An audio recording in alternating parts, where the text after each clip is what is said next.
Recording started. And, yeah, and remember to pin speakers so that the recording is more. So, sir, is Prakash sir? Prakash is not joined, but we already have crossed 90. Joined. No, he is joined. Good morning, Sanjay Srivastava sir. Good morning. All Good the morning. people. I hope you can hear me. Yes, sir. I can hear you. I can see you, sir. Thank you. Welcome, sir. Thank you. Thank you.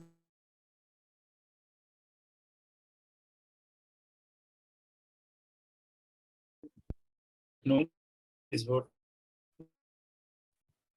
Just give, and I'm with.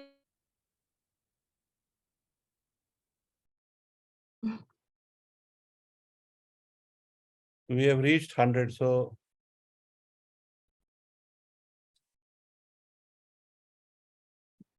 आप देख लीजिए कि restriction अगर नहीं है तो आने दीजिए, restriction है तब तक दूसरे.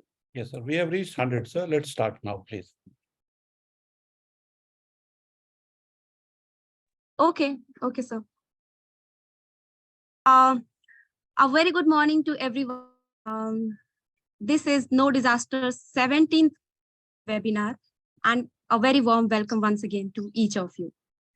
Those of you who are new to our events, editor of No Disasters magazine, Akanksha, and it's a bi-monthly magazine and has been promoting knowledge transfer and dissemination of information on all aspects of disaster risk management by demystifying and simplifying the DRR measures to all the stakeholders, including common men and women.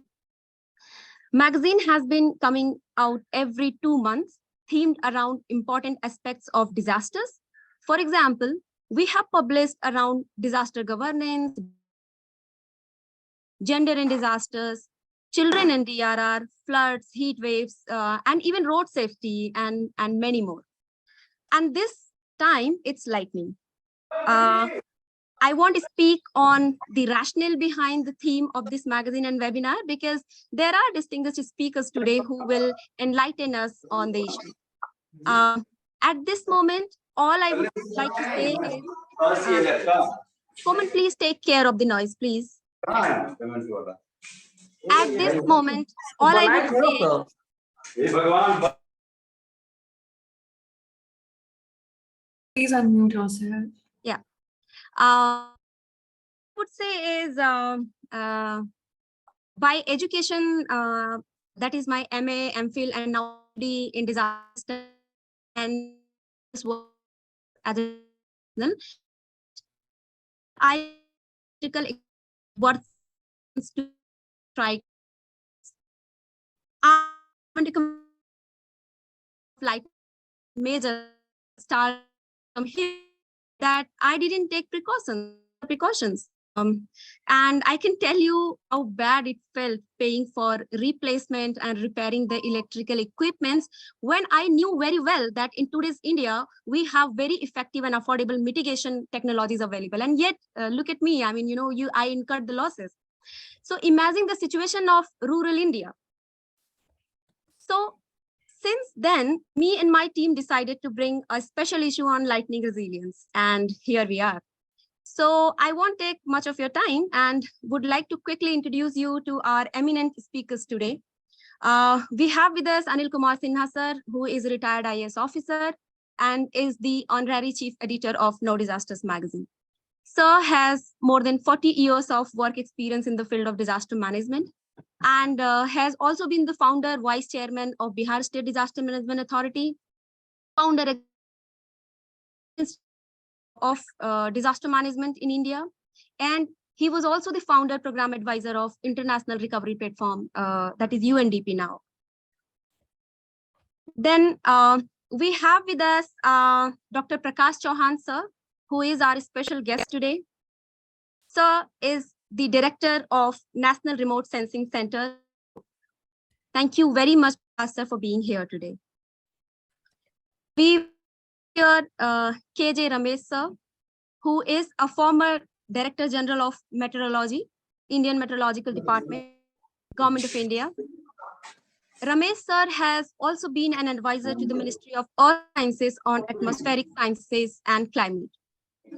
Sir will be joining us at 12 because he is in an unavoidable engagement till then. Then from the same organization, Indian Meteorological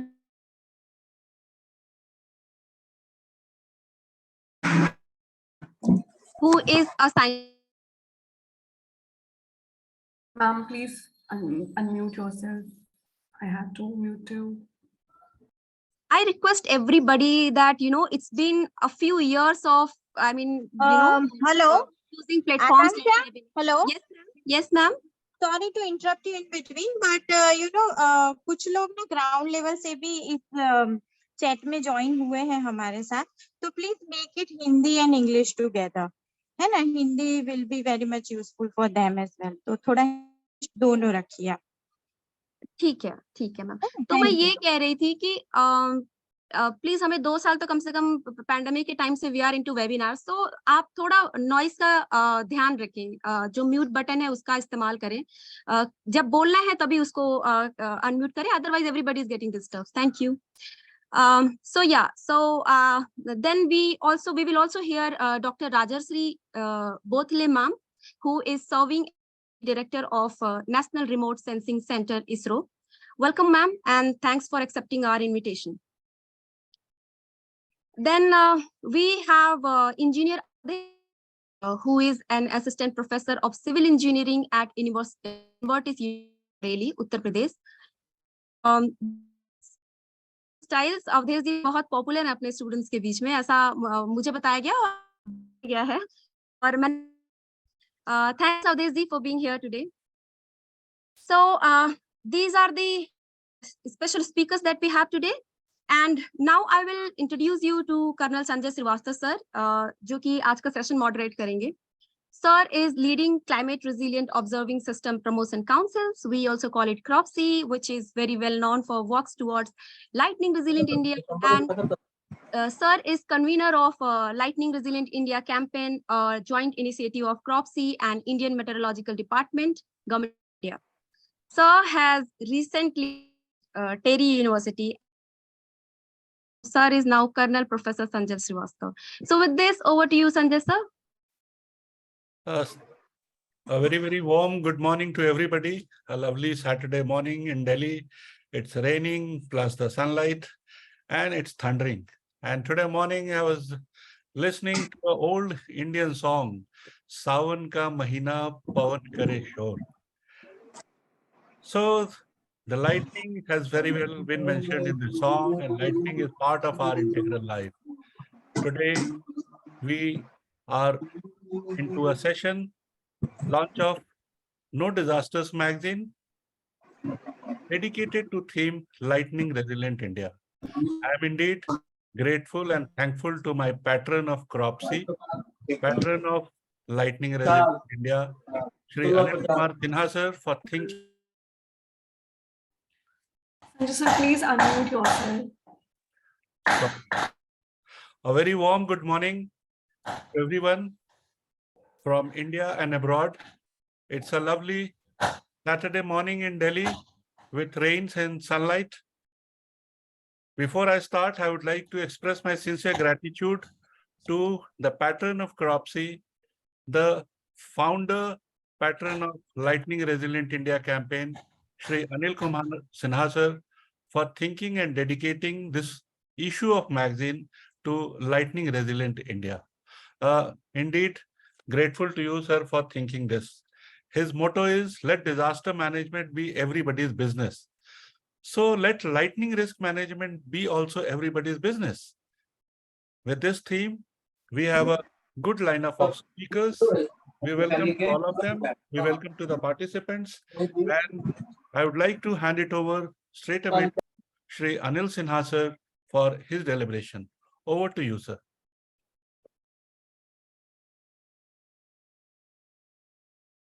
Yeah, namaste and good morning to everyone. I'm very happy, to join.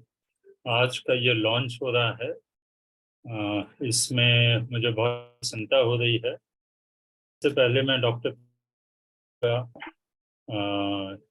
और राजश्री और संजय श्रीवास्तव जी जो UN step से हैं, और जितने भी हमारे यहाँ पर पार्टिसिपेंट्स हैं, मैं उनका भी स्वागत करना चाहूँगा। मुझे बहुत खुशी है कि डॉक्टर प्रकाश चौहान इतने इम्पोर्टेंट बिजी पोजीशन में है, लेकिन आप टाइम दे रहे हैं। Thank you sir. एंड कुछ तो हमारे यंगस्टर्स हैं, अभी यंग भी, आसिफ जो कि पहले एग्जीक्यूटिव एडिटर थे वो भी यंग है, और तो बच्चे हैं बिल्कुल। वो यंग स्कूल में Sakhi Sharma, she is from Dumka, in Jharkhand, बहुत ही एक्टिव है। तो ऐसे भी कई बच्चे हैं। आई थिंक डिटेल्स हम लोग उसके बाद में देखेंगे। तो मैं आप सबों का तहे दिल से स्वागत करता हूँ। मुझे बहुत ही प्रसन्नता हो रही है कि हम लोग ये 17वां जो नो डिजास्टर मैगजीन का है, वो लाइटनिंग जैसे इम्पोर्टेंट सब्जेक्ट पर, टॉपिक पर हम लोगों ने एक स्पेशल इशू निकाला है। ऑब्वियसली इसके पीछे जो इंस्पिरेशन है दैट इज, जो कि वन सिंगल, तो दैट्स आई वाज, जब इसकी बात हम लोग कर रहे थे, then I was looking into, क्योंकि ये सवाल कई बार उठ जाता है कि do we raise lightning as a disaster, does the government of India recognize, do the management authorities, state governments, they recognize? तो अभी मैं मीटिंग पहले मैं एनडीए में वेबसाइट, हैप्पी टू सी हैं इसके डूज एंड डोंट्स के बारे में, एंड शायद आधे दर्जन जो वीडियोस वगैरह भी हैं इसके बारे में। तो that is very good. High powered committee जब then prime minister Bihari Vajpayee ji के अप्रूवल से बनी थी 1999 में, और 2 साल में 2001 में इसने रिपोर्ट सबमिट किया था। तो उसमें 5 कैटेगरीज में डिजास्टर्स को डिवाइड, उसको तो उसमें था पहला water related disaster, lightning and thunder storm को रिकॉग्नाइज किया गया था।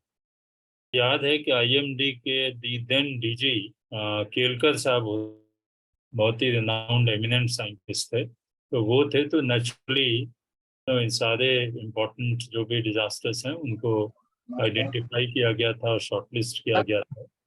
एंड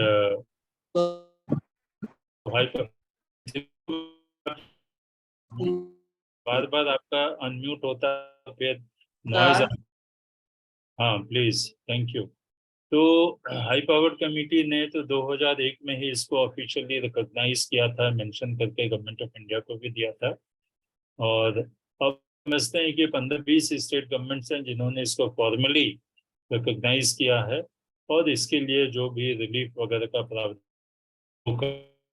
लेकिन सवाल ये तो हम जानते हैं कि लाइटिंग एक बहुत ही सीरियस घटना है, और रिसेंट ईयर्स में सरप्राइजिंग, सुरेश कुमार आप mute, please don't disturb the meeting. तो ये हम जानते हैं कि ये बहुत ही ये लाइटनिंग जो है तो वो कोई बहुत नई चीज नहीं। म्यूट अब हो गया, अनम्यूट है। आवाज आ रहा है? तो कोमल, ये Mukesh Kumar Komal please remove Kumar Mithilesh. Shrivastava ji please दोनों को हटा। Komal please remove Kumar Mithilesh. Please remove Kanchan Kumari, Tahira Khatoon. Komal please remove Tahira Khatoon, Kanchan Kumari, Kumar Mithilesh. Okay, तो कोमल आप इस काम को करते रहो। जहाँ से भी डिस्टरबेंस होता है तो उनको कहो कि जरा इससे बाहर चले आए, उसमें कोई हर्ज नहीं है। वी डोंट वांट कि हमारे मीटिंग में अननेसेसरी की लाइटनिंग हो। We have 18 people waiting outside, sir. Because this is a session on enlightening everyone about the whole phenomena, disaster of lightning. तो एक चीज जो चिंता की हम की है कि रीसेंट ईयर्स में जैसा संजय श्रीवास्तव इसके डेटा वगैरह को शेयर करते रहे हैं और हम लोग अखबारों में भी मीडिया में इसके इंसिडेंसेस बहुत बढ़ गए हैं।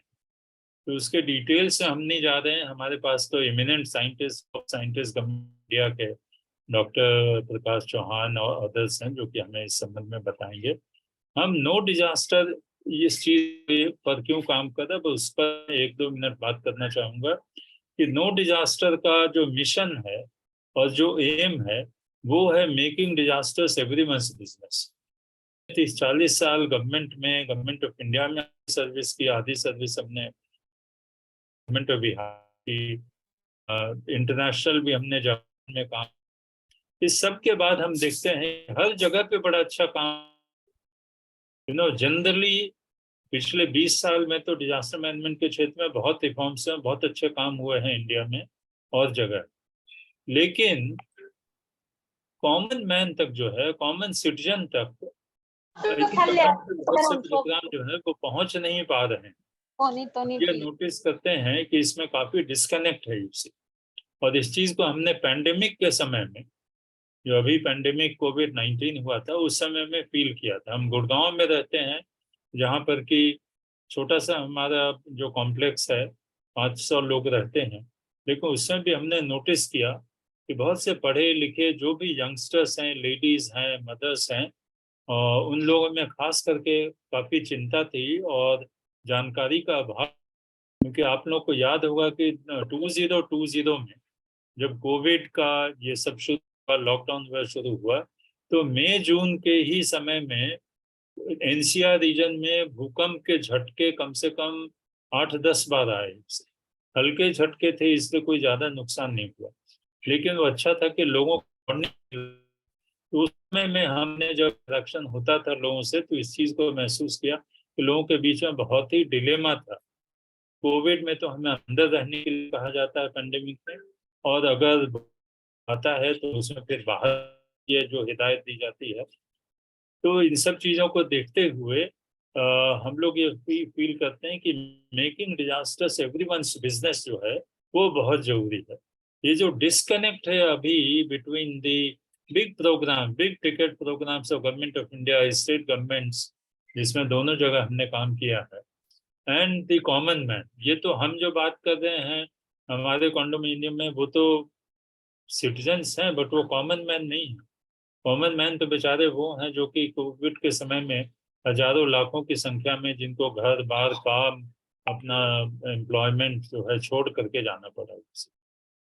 तो वहां तक हमारी मशीनरी अगर नहीं पहुंच पा रही है, हमारे प्रोग्राम्स नहीं पहुंच पा रहे हैं, जानकारी नहीं पहुंच पा रही है, और हम उनको नहीं बता पा रहे हैं कि डिजास्टर संबंध में पहले से आपको क्या करना है, डूज एंड डोंट। डिजास्टर जब होता है उस समय क्या करना है, बाद में क्या करना है, तो ये कहने की आवश्यकता नहीं है कि ये बहुत बड़ा डिस्कनेक्ट है। दिस ए बिग डिस्कनेक्ट जिसको कि गवर्नमेंट को तो एड्रेस करना ही है, लेकिन उससे ज्यादा रिस्पॉन्सिबिलिटी मैं समझता हूँ सोसाइटी की आती है, and society must take initiative. और ये जो नो डिजास्टर हमारा मैगजीन है, इसको आप अभी देखेंगे, ये इसका पुराना एक issue, this is on extreme weather events, you see. तो ये एक सोसाइटी का इनिशिएटिव है, छोटा सा इनिशिएटिव है। तो हम चाहते हैं कि ज़्यादा से ज़्यादा लोग इन्वॉल्व हों हमारे इस मिशन में, एंड सोसाइटी से और जो है ऐसी इनिशिएटिव्स, लीडरशिप आए जिससे कि हम काम कर रही है उनके साथ हाथ मिला करके हम काम कर सकें। तो इसके लिए ज़रूरी है कि हमारा जो लैंग्वेज है, हम देखते हैं हमारा मतलब जो हमारे प्रोफेशनल ग्रुप में लोग हैं उनका लैंग्वेज जो है उसको डीमिस्टिफाई करने की जरूरत है, सिंप्लीफाई करने की जरूरत है, क्योंकि साइंटिफिक लैंग्वेज और professional language is full of jargons, और हम कॉमन मैन से कनेक्ट की बात कर रहे हैं। तो एक बहुत बड़ा चैलेंज हम लोग के सामने में है कि हम इस सारे चीज को कैसे डीमिस्टिफाई करें और कैसे सिंप्लीफाई करें और कैसे कॉमन मैन तक पहुंचे। इसीलिए इसमें हमें हर किसी को जोड़ने की आवश्यकता है, खास करके इसके बच्चे जो या कॉलेज के टीचर्स वगैरह हैं, सखी शर्मा जी हैं, गजल सलाउद्दीन और ऐसे और जो भी हैं, अवधेश जी हैं, मैं उन सबों से और जितनी भी लेडीज हैं, मैं समझता हूँ इसमें विमेन लीडरशिप का बहुत बड़ा इम्पोर्टेंस है। तो जितने भी हमारे लेडीज हैं, विमेन पार्टिसिपेंट्स हैं, उन सबों से विशेष अपील करता हूँ और रिक्वेस्ट करता हूँ कि इस चीज के बारे में अपने घर में, अपने नेबरहुड में, अपने कम्युनिटी में जरूर बात करें। लाइटनिंग के बारे में बात है जो हम आज बात करेंगे, और उसके बाद नो डिजास्टर्स के बारे में बात करें, जनरल डिजास्टर्स के बारे में बात करें, और इस मिशन को ज्वाइन करें। तो मैं इतना कह करके अभी समाप्त करता हूँ। मुझे आशा है कि आज का ये डिस्कशन बहुत ही फ्रूटफुल और मीनिंगफुल रहेगा। नमस्कार, thank you. Thank you very much, sir, for your valuable words. In fact, in life, we keep coming across new hazards. Hazard is dynamic, and lightning has proved it. That dynamically it has increased in frequency, intensity, and so the mortality. And today our effort is to save life, save the damages. We have eminent scientists with us. Today we have Dr. Prakash Chauhan. He is the chief guest. Dr. Prakash Chauhan, as you know, is the director of National Remote Sensing Center, Hyderabad, of Indian Space Research Organization. He is a distinguished scientist and is known for his initiatives and his great work for the society. I would like to invite Dr. Prakash Chauhan for his deliberation. May I request you, sir, to kindly unmute yourself and please express your views on today's events, especially pertaining to lightning resilient India. Dr. Prakash, Thank sir. you. Thank you, Ji. Good evening to you all. Especially, I would like to congratulate, the entire team of this magazine on Know Your Disaster, where you are basically today, dedicating this particular issue of the magazine on lightning resilient India. So this is an important topic.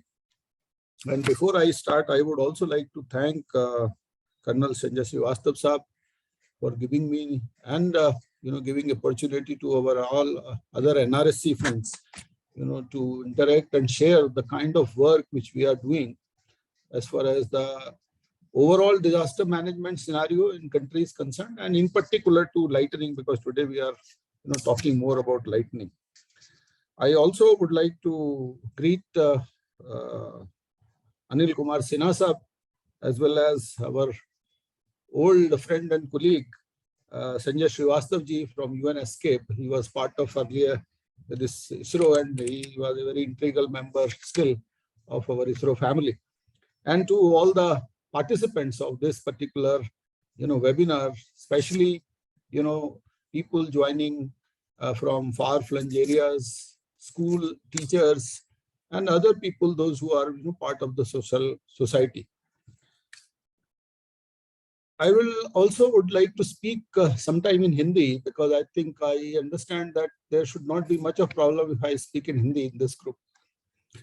Yes, sir. So first and foremost, sir, मैं हिंदी में भी सभी का, आपका जितने webinar में हमारे साथी जुड़ रहे हैं, सबका स्वागत करता हूं और धन्यवाद देता हूं हमारी मैगजीन को। नो योर डिजास्टर मैगजीन है, उन्होंने आज ये जो महत्वपूर्ण विषय है lightning resilience of for India, उसके ऊपर एक स्पेशल इशू निकाला और आज इसको हम ओपन करने वाले हैं। लाइटनिंग, जैसा कि बताया गया और मेरे से पहले के वक्ताओं ने भी बताया कि एक महत्वपूर्ण विषय के रूप में पिछले कुछ वर्षों में उभरा है, खासकर भारत में। जहां तक हम नेचुरल डिजास्टर्स की बात करते हैं तो भारत की जो विविधताएं हैं उसमें नेचुरल डिजास्टर्स की भी बहुत सारी विविधताएं हैं। तो हम जो है जियोलॉजिकल डिजास्टर्स से हमारा काफी एरिया ग्रसित रहता है, जिसमें कि नॉर्थर्न इंडिया का रीजन है, जहां पर कि आप अर्थक्वेक जोन जो हमारा 4 और 5 है हिमालय में, वहां पर अर्थक्वेक्स आने की संभावना बहुत ज्यादा बनी रहती है। पहाड़ों में लैंडस्लाइड की घटनाएं होती है।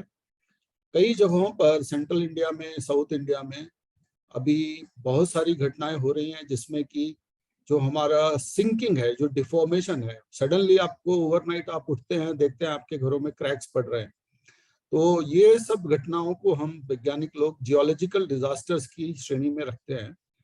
उसमें सुनामी भी एक डिजास्टर है, जो कि एक जियोलॉजिकल इवेंट के होने से, पानी में समुद्र की सतह के में अर्थक्वेक के होने से सुनामी वेव्स आती हैं और उससे भी काफी नुकसान और क्षति होती है कोस्टल एरियाज में। दूसरा जो डिजास्टर्स का कैटेगराइजेशन है जो महत्वपूर्ण है, वो है हाइड्रोमेट्रोलॉजिकल डिजास्टर्स, जो कि हमारे बारिश और हमारे वातावरण के इंटरेक्शन से या जो हमारे मेट्रोलॉजिकल एक्शंस की वजह से जो डिजास्टर होते हैं। और जैसा कि अब हम आजकल मानसून सीजन में हैं, तो आप देख ही रहे हैं कि जो एक्सट्रीम रेनफॉल की घटनाएं हैं वो बहुत ज्यादा बढ़ रही हैं। छोटे समय में ही काफी मात्रा में बारिश हो जाती है, क्लाउड बर्स्ट होते हैं और खासकर पहाड़ी क्षेत्रों में काफी जो है नुकसान हो रहा है। और उससे जो बाढ़ है या फ्लश फ्लड की सिचुएशंस जो है वो हर साल उसकी जो इंटेंसिटी है वो बढ़ रही है, उसका जो एरिया है वो भी बढ़ रहा है और लोगों की कठिनाइयां भी बढ़ रही हैं। और उसी श्रेणी में जो लाइटनिंग का डिजास्टर है वो भी एक तरह से मेट्रोलॉजिकल इवेंट है। पिछले कुछ वर्षों में ये देखा गया है कि हमारे यहाँ जो भारत में जितने भी डिजास्टर्स मैंने अभी आपको बताए, खासकर जो नेचुरल डिजास्टर्स हैं, अगर उसमें हम मृत्यु दर देखें तो लाइटनिंग एक ऐसा विषय है जिसमें कि सबसे ज्यादा आजकल मौतें जो हैं वो लाइटनिंग की वजह से हो रही है। ना वो बाढ़ की वजह से हो रही है, ना लाइट्स की वजह से हो रही है, और ना ही अर्थक्वेक की वजह से इतनी हो रही है, जितनी कि लाइटनिंग की वजह से हमारे यहाँ पर हर साल जो है लगभग ऐसा एस्टिमेट है कि 2000 से लेकर 3000 लोगों को जो है प्रतिवर्ष अपने जीवन से जो है हाथ धोना पड़ रहा है लाइटनिंग की वजह से। और पिछले कुछ वर्षों में लाइटनिंग की घटनाएं बहुत ज्यादा बढ़ भी गई हैं, ऐसा सुनने में भी आ रहा है और ऐसा रिपोर्ट भी हो रहा है मीडिया में। और उसके लिए हम एनआरएससी में, नेशनल रिमोट सेंसिंग सेंटर में, हमारे दूसरे जो और संस्थाएं हैं, मिनिस्ट्री ऑफ अर्थ साइंसेस का IITM है, हम डेटा कलेक्ट करने की कोशिश कर रहे हैं कि पहले, सबसे पहले हमें ये जो हम बोलते हैं कि लाइटनिंग की घटनाएं बहुत बढ़ रही हैं, उसका प्रमाण क्या है। प्रमाण जो होता है विज्ञान में वो डेटा से आता है।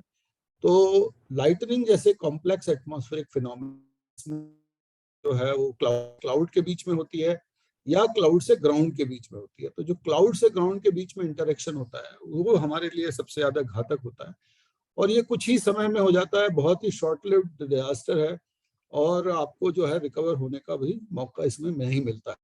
तो ये बहुत ही चैलेंजिंग इशू है। जहां तक मैनेजमेंट की बात, मॉनिटर करने के लिए खासकर डेटा की घटनाओं का कहाँ किस तरह से जियोग्राफिकल डिस्ट्रीब्यूशन है, कौन से वो एरिया जहां पर की सबसे ज्यादा लाइटनिंग होती है, तो इस बनाने के कुछ प्रश्न किए जाते हैं। और जैसा मैं बता रहा था कि India meteorological department, ministry of earth sciences और नेशनल रिमोट सेंटर जिसका मैं अभी डायरेक्टर हूँ, हमने काफी प्रयास किए हैं। और इसके लिए RSC ने खासकर, हम अपने प्रयासों के बारे में बताना चाहूंगा आज इस सेमिनार के माध्यम से, क्योंकि कम्युनिटी के लोग यहाँ हैं, खासकर एजुकेशन कम्युनिटी से जुड़े हुए और सोशल संस्थाओं से, सामाजिक संस्थाओं हुए लोग भी हैं। तो हमने एक लाइटनिंग डिटेक्टर नेटवर्क जो है NRSC ने स्थापित किया है, और इस लाइटनिंग डिटेक्टर नेटवर्क से, जो कि ग्राउंड पे लाइटनिंग के फ्लैशेस को हम जो हैं लगभग इन से मदद से we are measure with more than 8% confidence level. और ये जहां पर ये लाइटनिंग डिटेक्टर लगाया जाता है वो लगभग एक जगह से 300 किलोमीटर की परिधि में, उसकी रेडियस में जितनी भी लाइटनिंग की घटनाएं हो रही हैं ये उनको रिकॉर्ड करता है। और डेटा को रिकॉर्ड करने के बाद जनता तक सामान्य लोगों तक पहुंचाना भी, या दूसरे वैज्ञानिक संस्थाओं तक पहुंचाना भी बहुत जरूरी है। तो इस बात को मद्देनजर रखते हुए हम इस डेटा को रिकॉर्ड करते हैं। नियर रियल टाइम में ये डेटा हमारे सर्वर्स पर आता है, और इसको एक हमारा पोर्टल है, NRSC का एक जियो प्लेटफॉर्म है, जियो स्पेशल कहते हैं। आप लोग करेंगे तो भुवन NRSC डालेंगे तो आप भुवन प्लेटफॉर्म पे चले जाएंगे, और भुवन लाइटनिंग प्लेटफॉर्म है, उसमें आप गूगल करेंगे भुवन लाइटनिंग पेज तो आप लाइटनिंग आएंगे, और सारा जितने भी लाइटनिंग के फ्लैशेस हैं जो डेली एक्यूमुलेट हो रहे हैं भी हम दर्शाते हैं, और उसको पूरे भारतवर्ष में कहाँ कहाँ पर लाइटनिंग की घटनाएं हो रही हैं, उनकी इंटेंसिटी क्या है, उनकी फ्रीक्वेंसी क्या है, उस तरह से भी कैटेगराइज करने की कोशिश करते हैं, और सारे डेटा को जो है जो लोग लाइटनिंग के विषय से डील करते हैं वहां तक पहुंचाने की कोशिश कर रहे हैं। तो मैं इस प्लेटफॉर्म के माध्यम से ये आप सभी से अनुरोध करूंगा कि कम से कम आप ये वेब पोर्टल पे विजिट करें, आपको ये जानकारी मिलेगी कि आपके क्षेत्रों में पिछले में की कितनी घटनाएं हो रही हैं कि हमारे लाइटनिंग नेटवर्क से डिटेक्ट हो रही है। एक और चीज है कि ये डेटा रिकॉर्ड हो गया, वैज्ञानिक लोगों ने अनुसंधान कर लिया, उसको जो है एनालाइज कर लिया, लेकिन आम जनता तक, जैसा कि अनिल सिन्हा साहब बोल रहे थे, ये सब जानकारियों को हम कैसे पहुंचा सकते हैं, तो इस विषय में भी मैं थोड़ा बताना चाहूंगा। स्पेस में NDMA के साथ मिलकर space based support for disaster management एक प्रोग्राम चालू किया है। जो हमारे उपग्रह हैं वो डिजास्टर्स के बारे में काफी त्वरित मात्रा में, काफी जल्दी से एक लार्ज एरिया को कवर करके जानकारी देते हैं। तो हम एक ऑपरेशनल फ्लड मैपिंग सिस्टम चलाते हैं जो आजकल बहुत ज्यादा पॉपुलर है क्योंकि फ्लड का सीजन है। तो सैटेलाइट डेटा से जब क्लाउड्स होते हैं तो हम ऑप्टिकल या जो हमारी आंखें जिस वेवलेंथ रेंज में दिखती हैं उसमें नहीं देख पाते, तो हमारे पास एक खास किस्म के सैटेलाइट्स हैं, इसको सिंथेटिक अपर्चर रेडार सैटेलाइट्स कहते हैं। और ये इसकी खूबी ये होती है कि ये दिन या जब ये बादलों को भी पार करके नीचे पृथ्वी की सतह पर किस तरह की गतिविधि है उसको देख लेता है, और इससे हमें बाढ़ जिन जिन क्षेत्रों में है उसको मापन करने में, उसके मैप्स बनाने में बहुत सुविधा होती है। तो आज हमने ऐसा सिस्टम बनाया है कि जैसे ही किसी एरिया के ऊपर जहां बाढ़ है और सैटेलाइट उसके ऊपर ओवर पास हो रहा है, तो 2 या 3 घंटे में वो जानकारी हम अपने वेब पोर्टल पे डाल देते हैं, और वो पूरी जानकारियां NDMA और MHA के सेल के द्वारा ग्राउंड लेवल पर जितने भी लोग रिलीफ कमिश्नर्स हैं या जो लोग फ्लड मैनेजमेंट में या NDRF में हैं उनके साथ ये जानकारियां शेयर होती हैं, और वो ग्राउंड पर इन जानकारियों के हिसाब से एक्शन भी लेते हैं। तो ये फ्लड का है। एक फ्लड अर्ली वार्निंग सिस्टम, हमने special flood early warning system भी डेवलप किया है, जिसमें IMD का जो फोरकास्ट आता है उस फोरकास्ट को यूज करके अगर वो बोलते हैं कि अगले 2 दिन में इन क्षेत्रों में होने 3 किलो फोरकास्ट, हम उस बारिश की मात्रा को लेके बारिश होगी तो वो बारिश जब जमीन पे गिरेगी और वो किस तरह से होगी, किस तरह से उसका रन ऑफ होगा और किन किन एरिया में जाके भर सकता है, उसकी भी एक हाइड्रोडायनेमिक मॉडलिंग करके उसके स्पेशल हैं। और एक हमने पोर्टल डेवलप किया है, वो भी मैं आप चाहूंगा कि आप लोग उस पोर्टल को विजिट कीजिए। उसका नाम है national database for emergency NDEM। सो इस एंडम पोर्टल पर जितने भी डिजास्टर्स हैं हो रहे हैं, चाहे वो फॉरेस्ट फायर हैं, फ्लड्स हैं, या हमारा फ्लड फोरकास्टिंग है, अर्थक्वेक से रिलेटेड इंफॉर्मेशन है, या कुछ हद तक लैंडस्लाइड से रिलेटेड इंफॉर्मेशन है, उनको हम एक जगह पर लाने की कोशिश करते हैं। सोशल मीडिया फीड से जो जानकारी मिलती है, मीडिया न्यूज से जो डिजास्टर की जानकारी है, और ये MHA के माध्यम से और NDMA के माध्यम से जो है इसको, इस जानकारी को जो स्टेक होल्डर्स हैं या जो लोग ऑफिशियल्स हैं गवर्नमेंट ऑफ इंडिया के जो डिजास्टर सब्जेक्ट को डील करते हैं, उनको भी इस पोर्टल से काफी मात्रा में जानकारियां मिलती हैं। अब जहां तक लाइटनिंग है, तो लाइटनिंग डिटेक्टर का डेटा भी एंडम पोर्टल पर जाता है, और उस डेटा को एनालाइज करके हमारे जो वैज्ञानिकों ने कम से कम ये जानकारी तो जुटा ली है कि कौन से ऐसे डिस्ट्रिक्ट्स हैं भारत में जहां पर कि पिछले 5 या 6 साल क्लाउड फ्लैशेस होते हैं। मेरे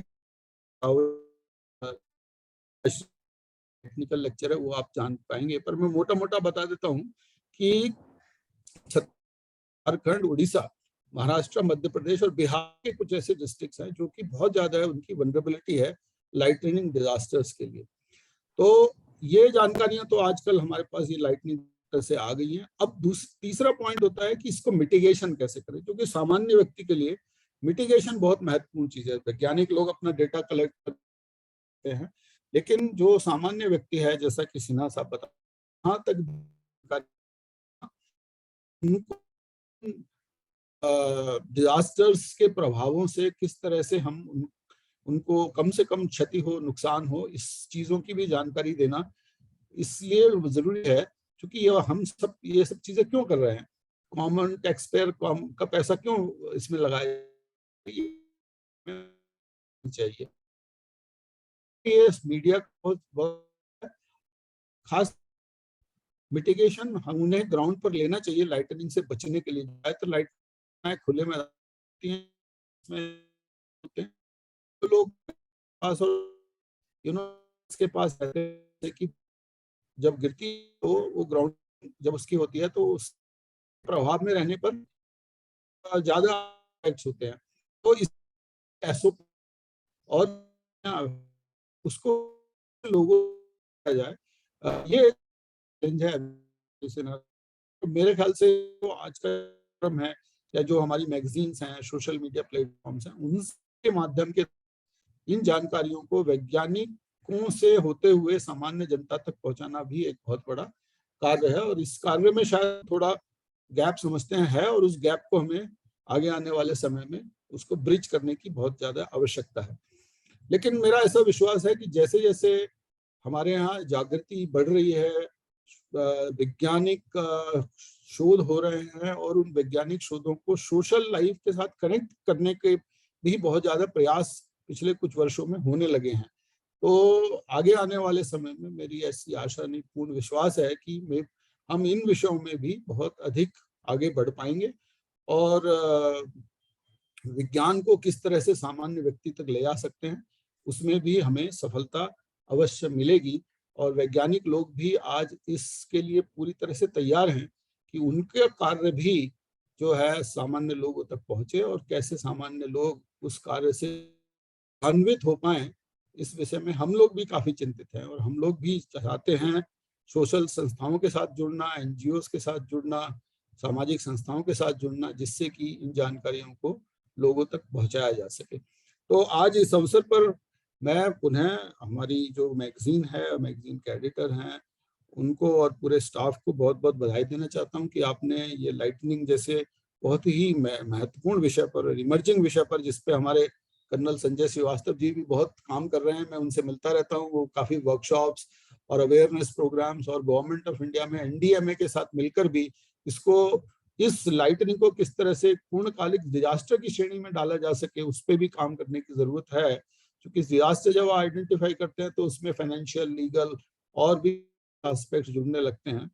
तो उस दिशा में भी कार्य चल रहा है, एनडीएमए का भी रिकॉग्निशन इसमें आ रहा है धीरे धीरे और डेटाबेसेस भी बढ़ रहे हैं। तो मैं आपका भी बहुत धन्यवाद देना चाहता हूं कि आज आपने इस कार्यक्रम को आयोजित किया और हम सभी को इस कार्यक्रम में आमंत्रित किया। इसके लिए आपका बहुत धन्यवाद और मैं आशा करता हूं कि ये जो आज का कार्यक्रम है बहुत सफल रहेगा और आप सभी लोग जो आज डिलिब्रेशंस होंगे, जो साइंटिफिक टॉक्स होंगे और जो हमारे डिजास्टर से संबंधित और एक्सपर्ट्स हैं जो इसके बताएंगे, उन सभी की वैज्ञानिक वार्ताओं से आप सभी लाभान्वित होंगे और आज का कार्यक्रम एक बहुत सफल कार्यक्रम की तरह से उभरेगा। बहुत बहुत धन्यवाद and wish you all the best for today's deliberations.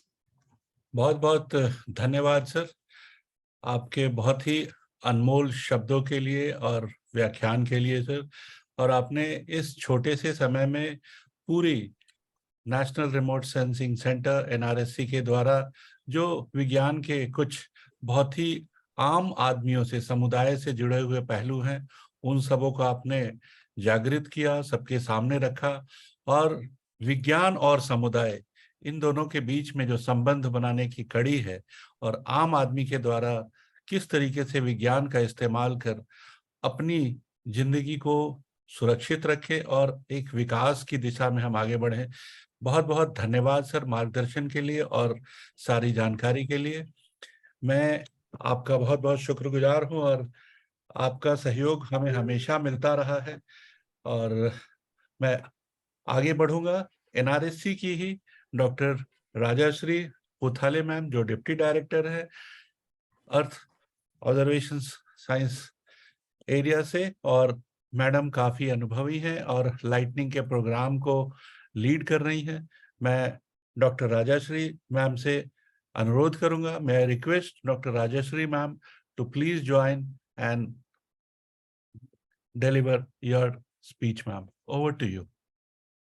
बहुत बहुत धन्यवाद सर।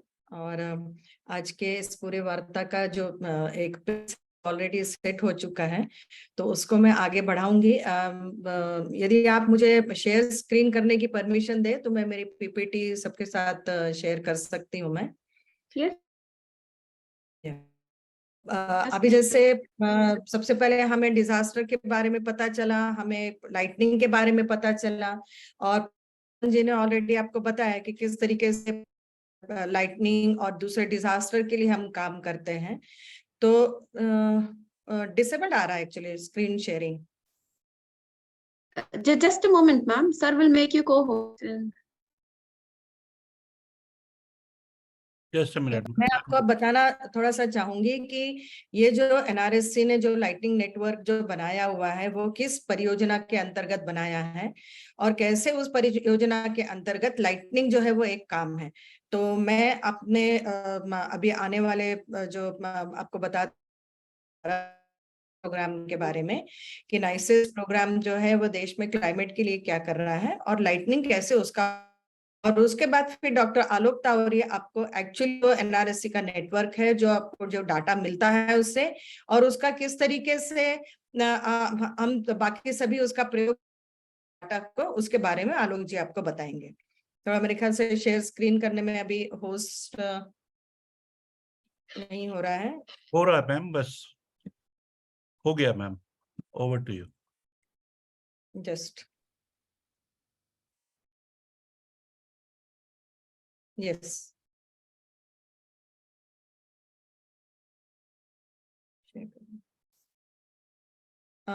मेरी स्क्रीन विजिबल है आप लोगों को? Yes, ma'am, it is.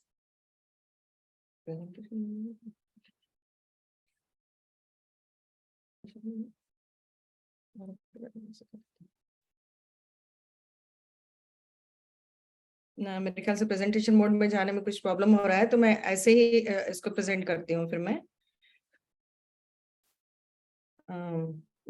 तो मैं बता रही थी जलवायु और पर्यावरण अध्ययन के लिए राष्ट्रीय सूचना प्रणाली यानी NICES program, national information system for climate and environment studies, which is a program of National Remote Sensing Center, ISRO, which basically aims, which was started in 2012, 2012 में इस प्रोग्राम की शुरुआत हुई थी, और इसका मुख्य उद्देश्य है कि राष्ट्रीय स्तर पर हम एक लॉन्ग टर्म का क्लाइमेट क्वालिटी का जियो फिजिकल बायोफिजिकल प्रोडक्ट्स का एक प्रोग्राम बना है, एक डाटाबेस बना है जो कि टेरेस्ट्रियल, ओशन और एटमॉस्फेयर और क्रायोस्फीयर के फील्ड में, और जिसके द्वारा हम क्लाइमेट चेंज से रिलेटेड जो स्टडीज हैं वो हम कर सकते हैं। तो यह जो है ये केवल एक इसरो का ही नहीं, इसमें सारे साइंटिफिक ऑर्गेनाइजेशन और मिनिस्ट्री जो है इसमें जुड़े हुए हैं और उनका इसमें बहुत ज्यादा इसमें योगदान है। इसके अंतर्गत जो एक और मुख्य हमारा ऑब्जेक्टिव है वो ये है कि हम ऑब्जर्वेशनल नेटवर्क जो है पूरी कंट्री में स्टैब्लिश करते हैं, का उपयोग हम कैलिब्रेशन और वैलिडेशन के लिए करते हैं, और ये एसेंशियल क्लाइमेट वेरिएबल्स बनाते हैं जैसा कि प्रकाश सर ने कहा। और मैं आपको बताऊंगी कि लाइटनिंग भी एक एसेंशियल क्लाइमेट वेरिएबल है जिसका उत्पादन जो है कुछ सालों से कर रहे हैं, और इन एसेंशियल क्लाइमेट वेरिएबल के द्वारा हम क्लाइमेट का इम्पैक्ट असेसमेंट, कैसे उसको अडॉप्टेशन किया जाए, उसकी क्या वल्नरेबिलिटी किया जाए, इन सब का हम अध्ययन जो है वो करते हैं। और ये सारा के सारा जो डाटा बेस अभी वर्तमान में इसरो के जियो पोर्टल भुवन के द्वारा जो है वो जनता तक पहुंचता है, सभी जनसाधारण तक पहुंचता है। हम नाइसिस का पोर्टल भी लॉन्च करने जा रहे हैं निकट भविष्य में ही, जिसके द्वारा ये सारी जानकारी आप तक उपलब्ध रहेगी। नाइसिस जैसा ये ग्लोबल क्लाइमेट ऑब्जर्वेशन है जो पूरी कंट्री में, पूरे वर्ल्ड में इसेंशियल क्लाइमेट वेरिएबल्स बनाता है। 54 वेरिएबल्स होते हैं। और जैसे आप देखेंगे कि एटमॉस्फेयर में लाइटनिंग जो है एक वेरिएबल है, क्लाउड्स के बारे में, क्लाउड जो है उसी तरीके से धरती, ओशन और क्रायोस्फीयर, एटमॉस्फेयर, बायोस्फीयर, हाइड्रोस्फीयर भी में इसेंशियल क्लाइमेट वेरिएबल्स हैं। जो 54 क्लाइमेट वेरिएबल्स हैं उसमें से 35 वेरिएबल्स जो है उसको हम सैटेलाइट के द्वारा प्राप्त कर सकते हैं, और बाकी वेरिएबल्स को या तो जमीनी ऑब्जर्वेशन के द्वारा या फिर आप मॉडलिंग के द्वारा जो है आप प्राप्त कर सकते हैं। तो वर्तमान में जो है ये 12 मॉडल्स हैं जो अभी हमारे हैं, और इसके अलावा हम करीबन 70 प्रोडक्ट्स जो है जियोफिजिकल प्रोडक्ट्स वो हम बनाते हैं। और ये जब जियोफिजिकल प्रोडक्ट्स काफी समय के लिए हमारे पास इनके हैं, तब वो इसेंशियल क्लाइमेट वेरिएबल्स बन जाते हैं। जैसे अल्बिडो, ये सब जो है, ये जितने लोग जो है क्लाइमेट के द्वारा जुड़े हुए हैं, क्लाइमेट में काम करते हैं, ये उनके लिए काफी आवश्यक वेरिएबल्स हैं। तो जैसे वेरिएबल्स हम यदि बात करें तो हमारे पास 20 साल के 4 वेरिएबल्स हैं, 15 से 20 साल के आंकड़ों के 4 हैं, और 5 से 10 ईयर के 15 है जो अभी हमारे पास उपलब्ध है। और जैसे ही ये काफी साल का आंकड़े आ जाएंगे वो इसेंशियल क्लाइमेट वेरिएबल्स में कन्वर्ट आएंगे। इसमें से कुछ सैटेलाइट के द्वारा बनाए गए हैं, कुछ डिराइव किए गए हैं, और कुछ भारतीय उपग्रह के द्वारा हैं, और कुछ अंतरराष्ट्रीय उपग्रहों के द्वारा बनाए गए हैं। तो ये जो नाइसिस पोर्टल है, ये ईसीवीज और जियोफिजिकल डाटा प्रोडक्ट्स, ये ऑनलाइन पोर्टल भुवन के माध्यम से, तो आप यदि bhuvan.nrsc.gov.in पे यदि आप जाएंगे तो इस तरीके से आपको स्क्रीन मिलेगी। इसमें आपको ये देखेंगे आप क्लाइमेट एंड एनवायरनमेंट, तो आप यदि क्लाइमेट और एनवायरनमेंट में आप जाएंगे तो उसके थ्रू आप नाइसिस की इंफॉर्मेशन जो है वो कलेक्ट कर सकते हैं। या फिर यदि आप एनआरएससी की वेबसाइट में जाएंगे www.nrsc.gov.in, वहां पर यदि आप देखेंगे तो इस तरीके से नाइसिस का लोगो आएगा, और उस तरह से जाकर आप अर्थ एंड क्लाइमेट स्टडीज के ये जो डाटा है, डाटाबेस है, इसके बारे में आप जानकारी ले सकते हैं। के डाटा है, एक अर्थ से रिलेटेड है, एक ओशन से रिलेटेड है, और एटमॉस्फेयर और क्रायोस्फेयर से रिलेटेड है। तो इस तरीके से आपको जो डाटाबेस है, जैसे कुछ एग्जांपल हमने यहाँ पर दिए हुए हैं। ओशन में एकमन करंट्स होती हैं, ओशन का मीन टेम्परेचर हो गया, या सी लेवल के इंफॉर्मेशन हो गए, सब रिलेटेड ओशन रिलेटेड कुछ डाटाबेस हैं जो कि आपको हमारे पोर्टल पे मिल जाएंगे। उसी तरीके से यदि आप देखेंगे तो लैंड यूज, लैंड कवर, जो सभी इसका प्रयोग करते हैं, उस तरीके के मॉडल्स जो हैं वो आपको लैंड यूज, लैंड कवर का इंफॉर्मेशन भी जो आपको जो है पोर्टल के द्वारा आपको मिलता है, जिसमें आपको पूरे कंट्री में हर रेगुलर इंटरवल पर हर साल आपको रबी की क्या मात्रा है, क्रॉप कितना है, खरीफ क्रॉप कितना है, डबल क्रॉप कितना है, और बाकी अन्य लैंड यूज, लैंड कवर की हर साल में क्या स्थिति है, उसके बारे में आपको जानकारी को मिलती है। यदि हम एटमॉस्फेयर और क्लाइमेट साइंस करें तो ये इसमें जैसे आपको पोर्टल में जब आप जाएंगे तो वहां पर आपको नाइसिस पड़ेगा, फिर एटमॉस्फेरिक साइंसेस आप सेलेक्ट करेंगे, तो जो भी एटमॉस्फेरिक साइंसेस के अंतर्गत हैं उनके बारे में आपको जानकारी मिलेगी। ये जैसा ये है कि जिसमें हमने cloud top temperature, cloud cover और लाइटनिंग का इसी का मैप है, जो आपको आलोक जी आपको और अच्छे से आपको दिखाएंगे। मैं शायद प्रेजेंटेशन मोड में अभी नहीं जा पा रही हूँ, मैं चेक करती हूँ मैं। तो क्लाउड टू ग्राउंड लाइट, ये सब चीजें जो है आपको इसमें आपको दिखेंगी। ये तो मैंने जस्ट 1 जून का, ये आपको जून महीने का किया था कि कैसे कितने जगह पे और कैसे काउंट है जो हमारे इंस्ट्रूमेंट जो है वो रिकॉर्ड की गई है। नाइसिस का प्रोडक्ट जो है, नाइसिस के प्रोडक्ट सभी लोग बहुत इसका इस्तेमाल करते हैं। तो अभी ये देखेंगे जैसे प्रोडक्ट्स जो है 21%, लेकिन वो अब धीरे धीरे बढ़ रहे हैं, बिकॉज लाइटनिंग के प्रोडक्ट्स के बारे में बहुत हमें प्रोडक्ट्स के लिए लोगों की बहुत डिमांड आ रही है। तो ये अभी आने वाले दिनों में ये 21% से शायद 30%, 34% बढ़ जाएंगे। यूनिक यूजर्स आप देख सकते हैं कि हर साल वो बढ़ते जा रहे हैं, और एकेडमिया, गवर्नमेंट एंड अदर्स, ये 3 हमारे प्राइवेट यूजर्स हैं, 3 टाइप के यूजर्स हैं जो डाटा का प्रयोग कर रहे हैं। इसके अलावा हम जो है जैसे आपको बताया कि इंस्ट्रूमेंट में लगाते हैं, जिसके अंतर्गत आप देखेंगे कि लाइटनिंग का जो डिटेक्टर्स है 46 जगहों पे लाइटनिंग डिटेक्टर्स पूरे कंट्री में लगे हुए हैं, जिसके बारे में आपको तावरी जी और आपको डिटेल में बताएंगे कि हम पूरी जानकारी, जैसे आपका अभी न्यूज़लेटर है उसी तरीके न्यूज़लेटर के द्वारा सभी को यह जानकारी पहुंचाते हैं, जिसे हम नाइसेस न्यूज़लेटर कहते हैं। ये हर महीने होता है। और यदि आप तो नवंबर के न्यूज़लेटर में जो हमने ब्रेनस्टॉर्मिंग वर्कशॉप किया था एटमॉस्फेरिक लाइटिंग स्टडीज के ऊपर, इसी तरीके से उसके बारे में जानकारी दी थी। और इस महीने का नाइसेस का न्यूज़लेटर है जुलाई का, जहां पर फ्लड लैंडस्केप के बारे में जानकारी दी गई है कि कैसे आप डिफरेंट सैटेलाइट का प्रयोग करते हुए आप फ्लड के बारे में, बाढ़ के बारे में जानकारी ले सकते हैं। ये जो ब्लैक एंड व्हाइट पिक्चर है माइक्रोवेव रिमोट सेंसिंग बाढ़ की पूर्व एंड बाढ़ के पश्चात की स्थिति दिखाते हैं। ये जो हिमाचल प्रदेश में जो बाढ़ अभी आई थी जानकारी है, और नीचे वाला पिक्चर जो तेलंगाना आंध्रा में जो अभी वर्तमान में जो बीच में थोड़ा बहुत जो फ्लड आया था उसकी स्थिति ये दर्शाता है। तो इसी तरीके से अब इसके बाद जो है वो तावरी जी आपको एक्चुअली में बताएंगे पूरे नेटवर्क के बारे में, और टेक्निकली क्या किस तरीके के सिस्टम होते हैं और कैसे वो जानकारी आप तक पहुंचती है और कैसे वो आपके लिए फायदेमंद है। आप सभी भी यदि न्यूज़लेटर आप यदि हमारा प्राप्त करना चाहते हैं तो आप हमें मेल डाल सकते हैं nices@nrsc.gov.in पर। तो हमारा नाइसेस का जो न्यूज़लेटर है वो हर महीने आप तक पहुंच जाएगा और पुराने वाले न्यूज़लेटर भी आप तक पहुंच जाएंगे। तो ये मैंने आपको जस्ट आपको जानकारी दी पहले डिजास्टर के बारे में।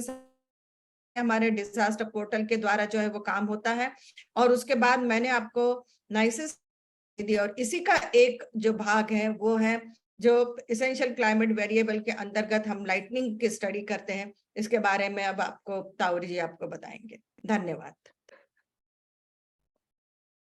बहुत बहुत धन्यवाद मैडम। और जिस तरीके से आपने पूरे एनआरएससी के पोर्टल को हमें आम आदमी की भाषा में दिखाने की कोशिश की, बहुत ही उम्दा जानकारी, और मैं समझता हूँ इसका सभी लोग लाभ उठाएंगे।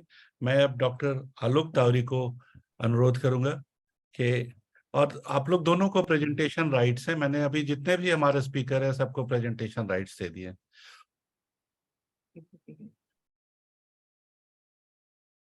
तो मैं बताऊं, अभी जो फ्लड आया है दिल्ली में या उत्तराखंड या हिमाचल या असम या नागालैंड, सब जगह हम लोगों ने एनआरएससी के प्रोडक्ट्स का बहुत अच्छा इस्तेमाल किया। दिल्ली सरकार ने खास करके जब हमने उनसे शेयर किया तो बहुत ज्यादा इसका लाभ पहुंचा। जिस तरीके की सर्विसेज हमें एंडेम से मिल रही हैं वो फेनोमेनली गुड सर्विसेज हैं। और थैंक मैं यू चाहता श्रीवास्तव हूं, जी, आप एक हमको चिट्ठी लिख के भेज दीजिए सर जो आप बिल्कुल बोल सर, रहे हैं। बिल्कुल बिल्कुल सर, बिल्कुल। तो क्या है, हम मैं इन अपने सरकारों के साथ काम करता हूं तो जी हाँ, मैं हम आपको अपने भेज सचिव साहब को भी थोड़ा बता देंगे कि हमारा जो काम है वो उसका कैसे नेशनल लेवल पे अप्रिशिएशन है या यूज हो रहा है। कम से कम यस अप्रिशिएशन तो नहीं है तो मेरा एक आपसे अनुरोध रहेगा कि एनडीएम से, एनडीएमए से या कहीं से इसके जो जिस तरह से यूज किया है, अगर आप हमें भिजवा सकें तो वो बहुत अच्छा रहेगा। बिल्कुल सर, बिल्कुल। Sorry to interrupt you also. नहीं नहीं, बिल्कुल सर, बिल्कुल। ये तो हमारे लिए इम्प्रूवमेंट होगा सर इन सब चीजों में जितनी इंटरेक्शन होगी। Good morning, everybody.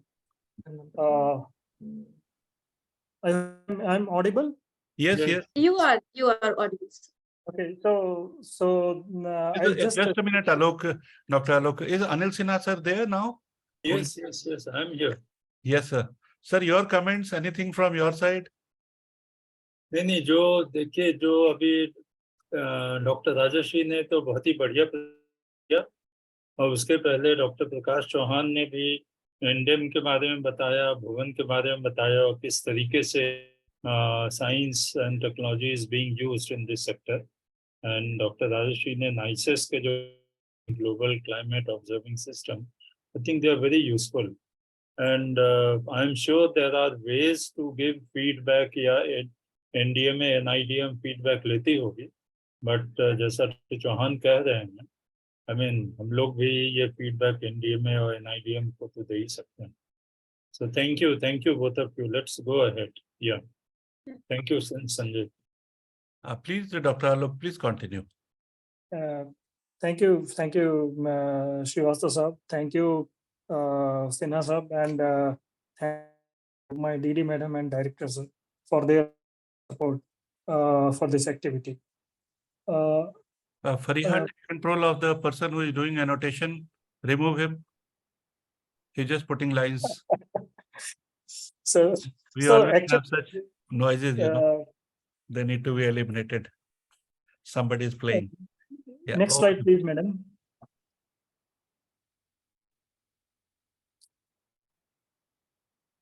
Hello, madam, can you please go to the next?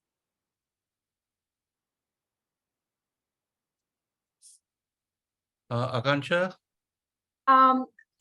It's Rajshri, madam, Rajashri ma'am who shared. Yeah.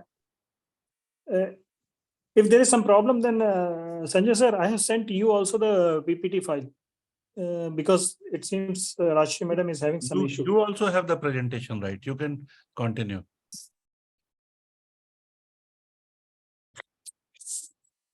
Presentation rights has been given to all speakers. Yeah. Okay. Now I'm saying that maybe because slides presentation. So I have Sir, kindly reshare it and it will be okay then. If you can reshare it.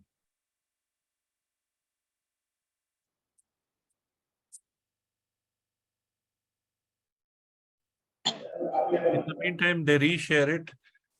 I would like to say that satellite meteorology is something great, and the way it is changing, that is a great attribute to the weather forecasting and climate change. The way we have got all the inputs, it's phenomenal. Dr. Tauri, please continue. Okay, sir. Let me. Yeah, now we are on the next slide.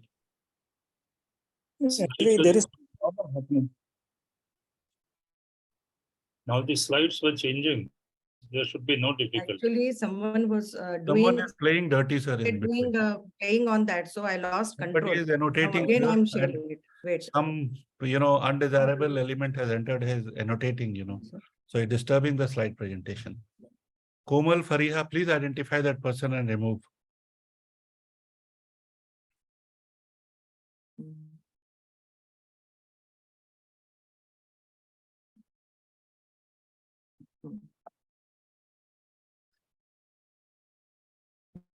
Are you getting it now?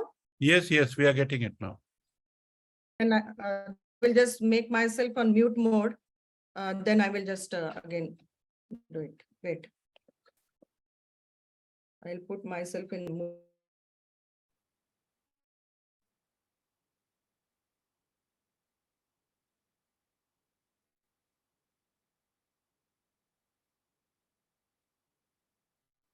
Yes, Dr. Alok, please continue.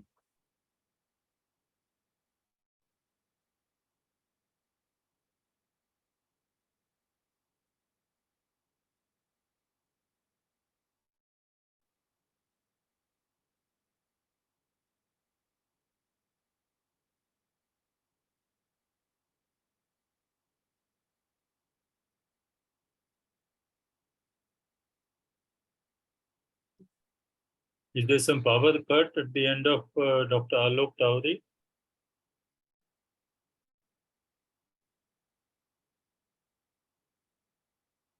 Now, is it coming? Yes, please go ahead. Alok ji, please go ahead. So the thing is, this lightning is a kind of very hazardous because the temperature also reaches approximately 50,000 degrees. So it havoc in a different kind of way and harm to the structures. Already this thing, not only Sinha sir, but our Dr. Prakash Chauhan also spoke about. So I'll not spend much time on this slide. We'll spend time in the next slide. And one important thing is that as the global warming is increasing because of global warming, per degree centigrade change, it seems that about 17% enhancement in lightning occurrences are happening, which reported by Romps et al. So it's going to be like more and more important as the time progresses. So we'll go to next slide, please, madam. Yeah. So this is some kind of snapshot suggesting the kind of effects the lightnings to the different kind of life is. Every now and then we see that there is some kind of enlightens quite a lot of people. And important thing is that although government provides some kind of aid to these families by means of 2 lakhs, 5 lakhs, but important thing is to think that what happens to the family. It was their breadwinner is gone. So it's one of the very important aspect. Focus on this kind of thing, not only from measurement point of view but also from the mitigation point of view. So in this way, assuming this use, NRSC kind of establishment of a lightning network. Next slide will show. Next slide, madam, please. So this is the kind of thing what 2015 to 2020, this is in suggest that 41% of the deaths, weather-related deaths occurring is because of lightning, followed by the kind of flood, winds and cyclone. So it is the most important disaster, as Sinha Saab also suggested earlier, said and told that this is one of the most important disaster. It's there, and as Roms et al. And other people have suggested, that 1 degree centigrade change is going to enhance about 17% lightning occurrences more. So it becomes more alarming situation. So next slide is showing that what is the NRSC approach, and this particular slide is going to be published today in No Disaster magazine.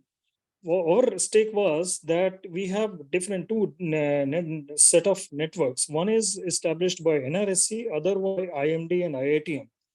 So what we believe is you establish network, take the observations. We'll start with the pink ellipse observations. Once you have the observations, you make the vulnerability mapping and do some kind of scientific research and do the knowledge assessment, and then the data dissemination to the different kind of authorities like NDMA. The reason for that is you have a vulnerability mapping. So what kind of mitigation efforts should be there and what kind of efforts should be concentrated where? That particular thing, this vulnerability mapping can give. Then once you have vulnerability mapping, then the obviously authority asks, what about mitigation program? Then it's important to have some kind of forecasting. So that's where actually numerical weather prediction picture. So you have a numerical model weather prediction where actually you can give forecasting. But the problem is with the models are that they themselves are not capable enough to provide the kind of accuracy the disaster management authority will need. So you have some kind with the kind of thing. So for that, improving that, what you have to do is that you feed the kind of model with the data ingest. Means data assimilation, real data assimilation should go to the model.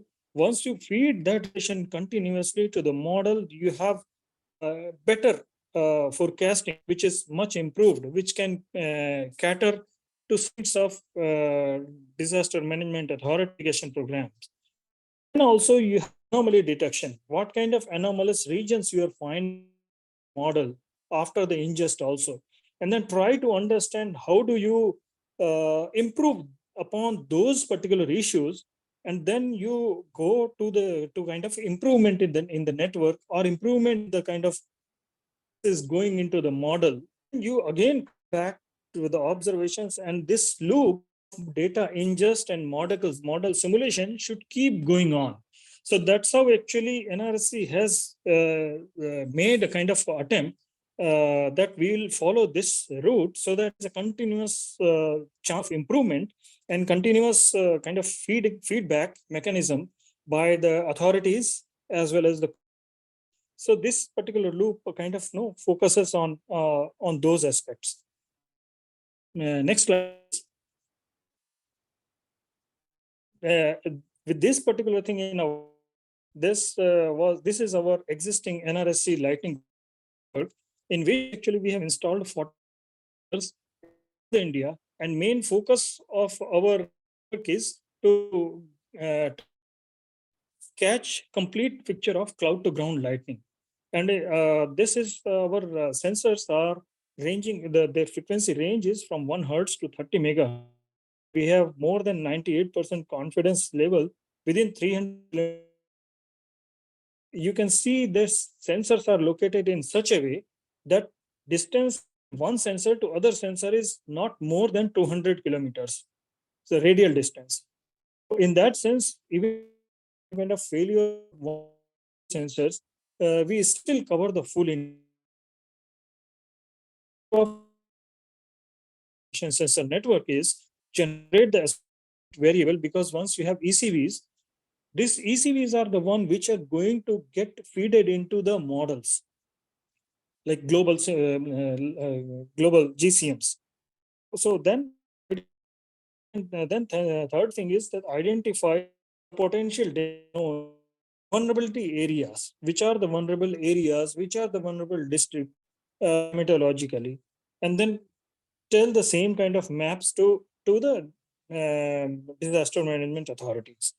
Then another thing is, last thing is that we are doing it with the collaboration is investigate the uses of this LDS data as an input to the weather forecasting models for developing a effective alert system.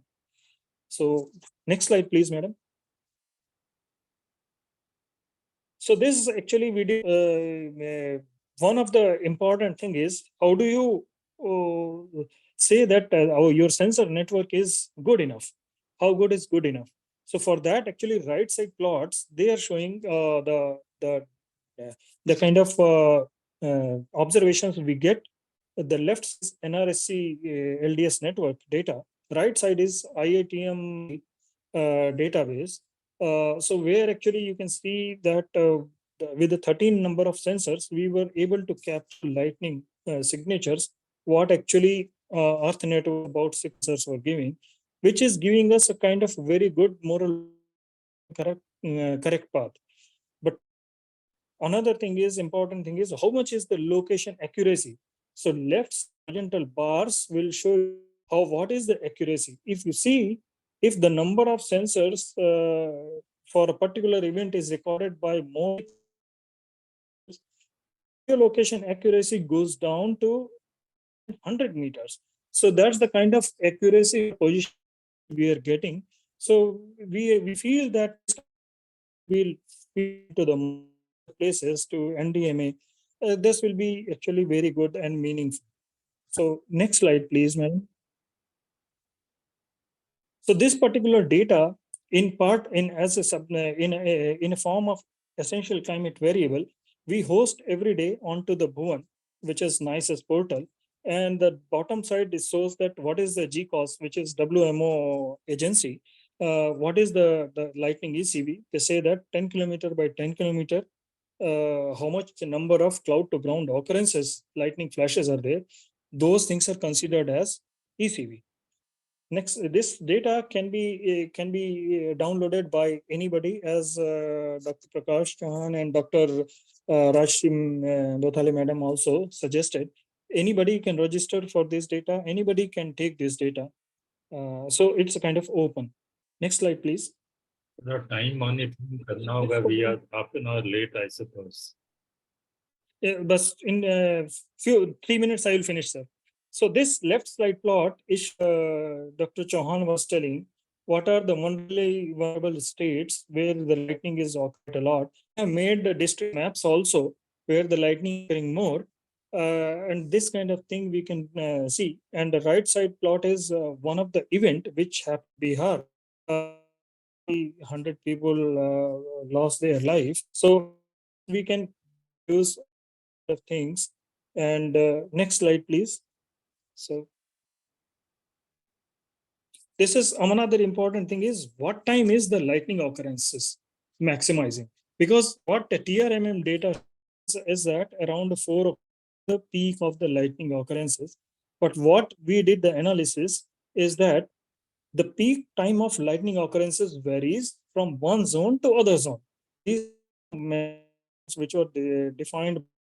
You can see that bottom thing that in some places lightning peak occurrences early morning. Some places it's about 12 hours to 14 hours, and some places it's about 4 p.m. So that is the kind of thing. And another funny thing, what we have noted, which is a little bit puzzling, is instead of noticing lightning occurrences more in the March-April month, we are noticing that more lightning is occurring in August and September months. So that is shown in the left panel plots, left two plots, and the right two plots are showing what is the maximum time of occurrences of the lightning, diurnal parector. Next slide, please. So this, together with this, we tried to do some kind of WRF forecasting also by doing some data ingest from NRSC lightning data. So we are finding that we are good enough. We are capturing lightning quite good enough. Means the here POD probability of was approximately 74.74, 74%. On this job, but we are trying to do in IMD and NESAC, and recently NCMR WF as well. So we are on the job, and I think with the kind of association we have with the CROPSI and NDMA and NDM, we'll be in a good position to disseminate this kind of data to everybody, and we'll be able to serve the society much better. Thank you, sir. Thank you so much, Dr. Tauri, for very, very good, very insightful delivery. You can see the importance of satellite meteorology and how things have been deciphered. So, science का ये काम होता है कि जो भी जानकारी हमें नहीं है उसे सामान्य शब्दों में आम आदमी के लिए उसे डालें, और जो लाइटनिंग का समय इन्होंने बताया वो बहुत ही महत्वपूर्ण होता है, क्योंकि आज हम लोग पूरे देश में लाइटनिंग रेजिलेंट इंडिया कैंपेन चला रहे हैं और हम देख रहे हैं कि ये जो समय है, किसान सवेरे 5 बजे घर से निकल जाता है, उस वक्त किसान को जानकारी मिल जानी चाहिए कि उसके खेत में क्या हो रहा है। मैं ये कहूंगा कि लाइटनिंग फोरकास्ट या अर्ली वार्निंग एक इवॉल्विंग सब्जेक्ट है, नया सब्जेक्ट है, इवॉल्व हो रहा है। मैकेनिकल फीचर्स जो होते हैं, convection, friction, development of electromagnetic impulse, detection, ये एक अलग फील्ड है। इलेक्ट्रिकल एनर्जी जो फॉर्म होती है वो अलग फील्ड है, और दोनों के बीच में काफी कॉम्प्लेक्स रिलेशनशिप है। उस दिशा में काफी रिसर्च करने की जरूरत है। जहां तक फोरकास्टिंग का सवाल है, ये इंडिया मेट्रोलॉजिकल डिपार्टमेंट का डोमेन है, और एक कन्वर्जेंस ऑफ एफर्ट्स के साथ हम इसमें काफी अच्छा इंप्रूवमेंट कर सकते हैं।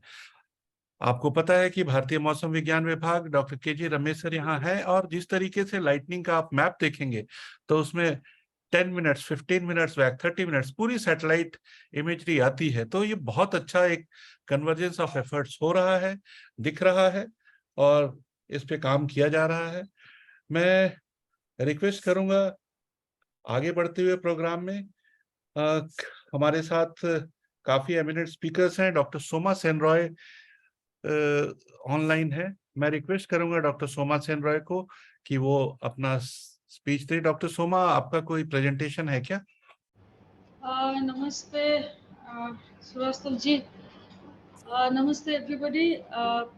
Of course, I was told in the last moment the subject, so I'll try to be very brief. I have a small presentation. Date of accident बताइए।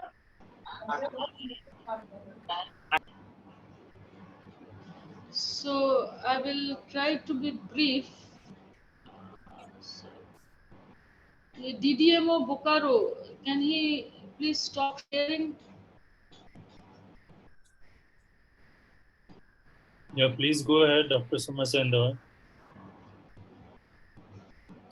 Yes, but I'm unable to share the screen. Mr. Anil Sinha जी आपका ही maybe your screen is shared.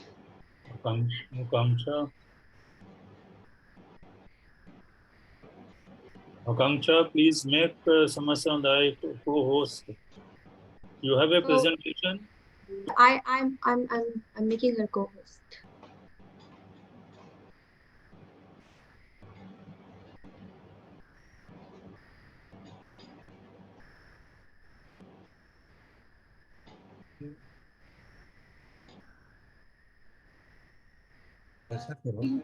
It's still not working.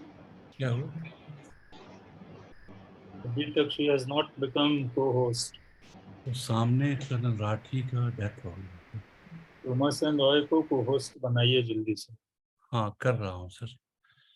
Actually, just there is a death in front of my house. Colonel Rathi is no more.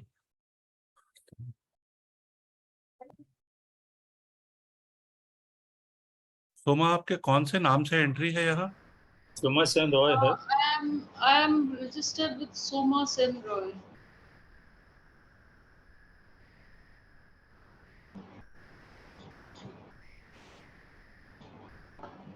Participants के list में 8th नाम है। Number 8 SS.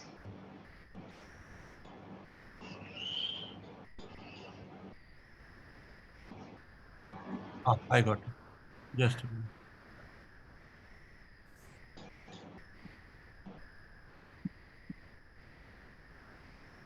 Yeah, Somaji, now you are the co-host. Please go ahead. Okay, but I'm still seeing Mr. Anil Sinha, sir, your slide, your screen, or maybe your face. I'm not able to. नहीं आप sharing में share screen में जाके click कीजिए। नहीं आ रहा। One participant can share. Somebody else is sharing, I think. No, you are pinned. I have pinned you now. You are on screen. I have pinned you, so nobody else can be on screen. Advanced sharing options, one participant at one time. Okay, host. Okay.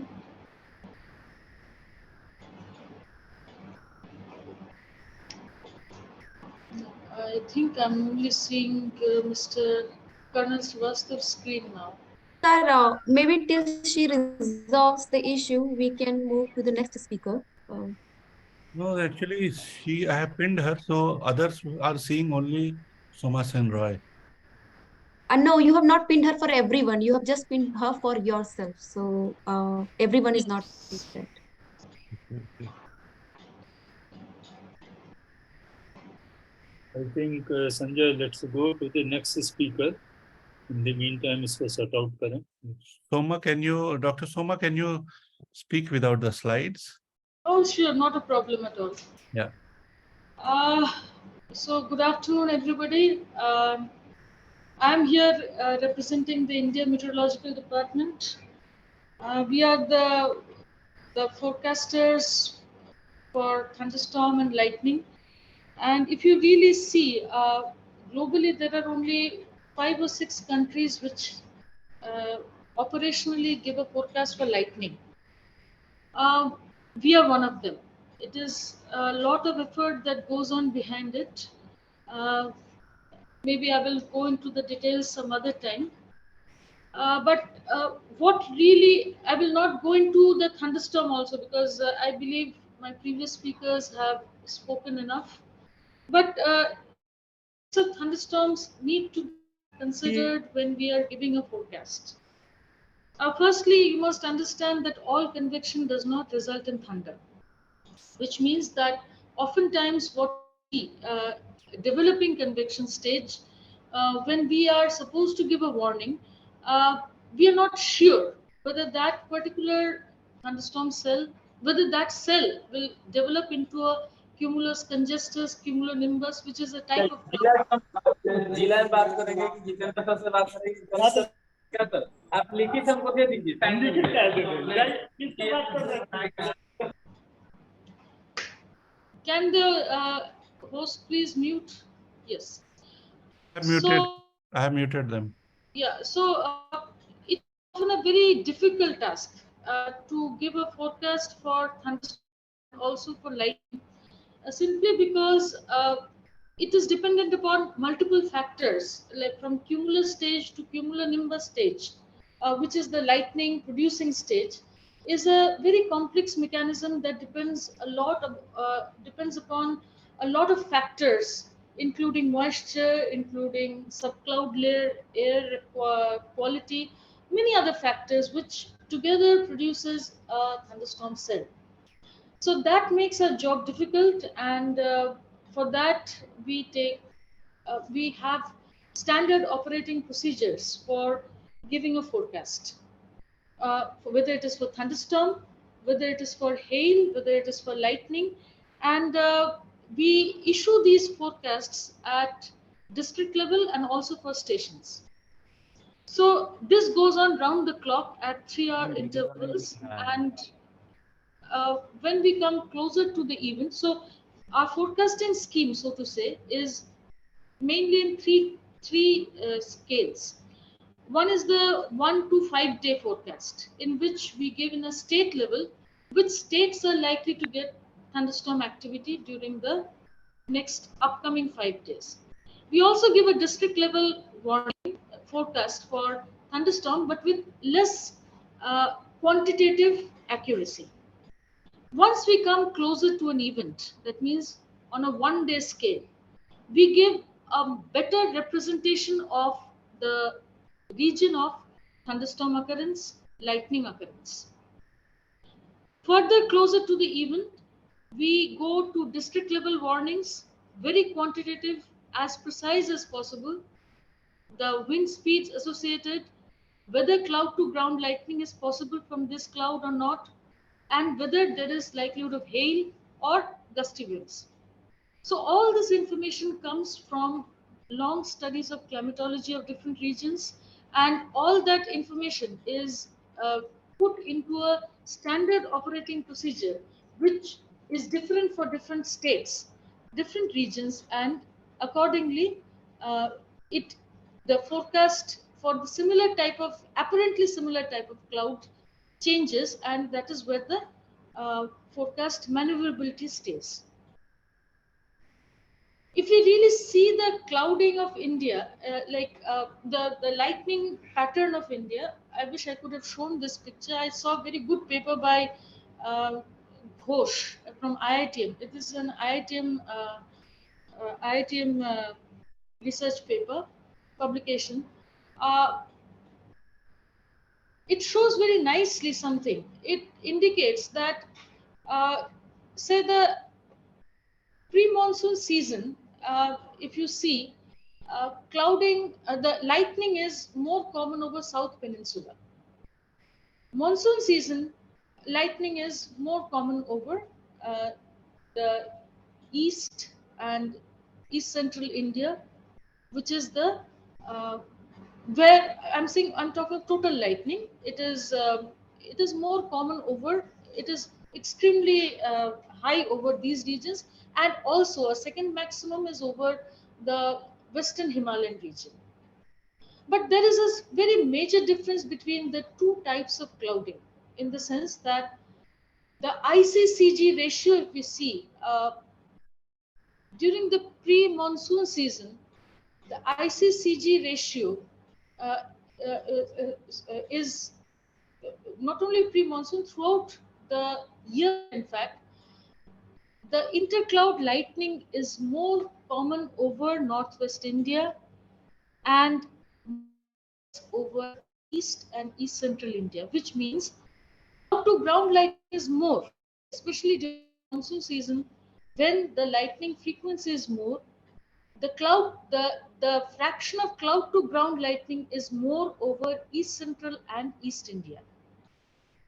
There is second factor to this. The second factor being that this is also the time when this region farmers are out for sowing purposes, firstly to harvest paddy crop, the boro crop, which is common over this region during May, and thereafter with the onset of monsoon season, they're there for the transplantation of paddy.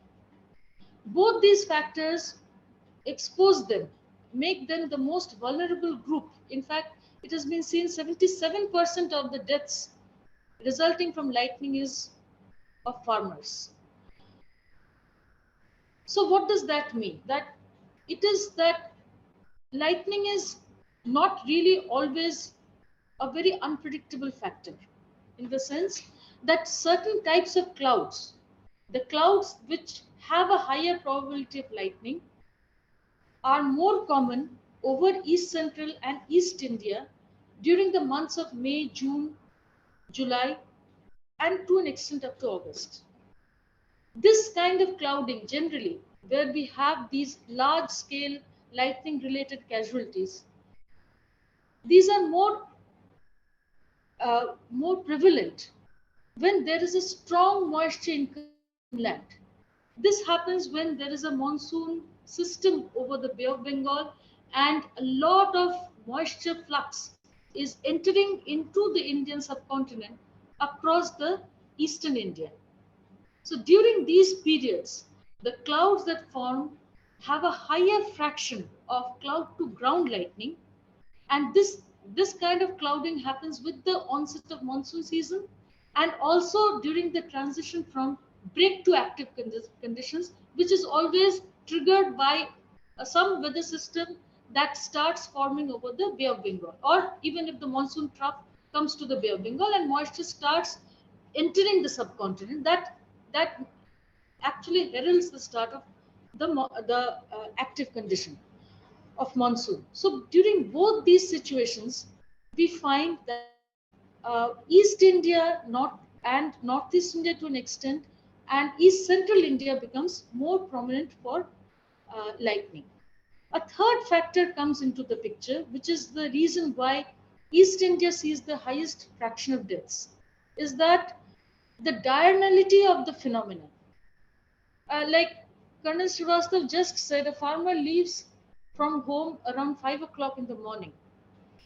Very often times, the cloud over East Central India and East India is something that starts developing after 12 p.m. in the afternoon. So that during that period, farming activities are ongoing. It is very difficult to stop everything and move to safer places. So this is a very major factor. Whereas over Northeast India, though there is a high frequency of lightning, this is happening mostly in the night time when people are safe inside the houses.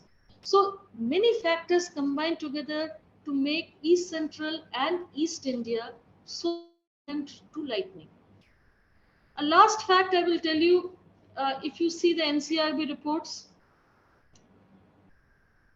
our forecasts objectively seen, and the amount of money the government is spending, the amount of forecast improvement that is happening, it is genuinely happening.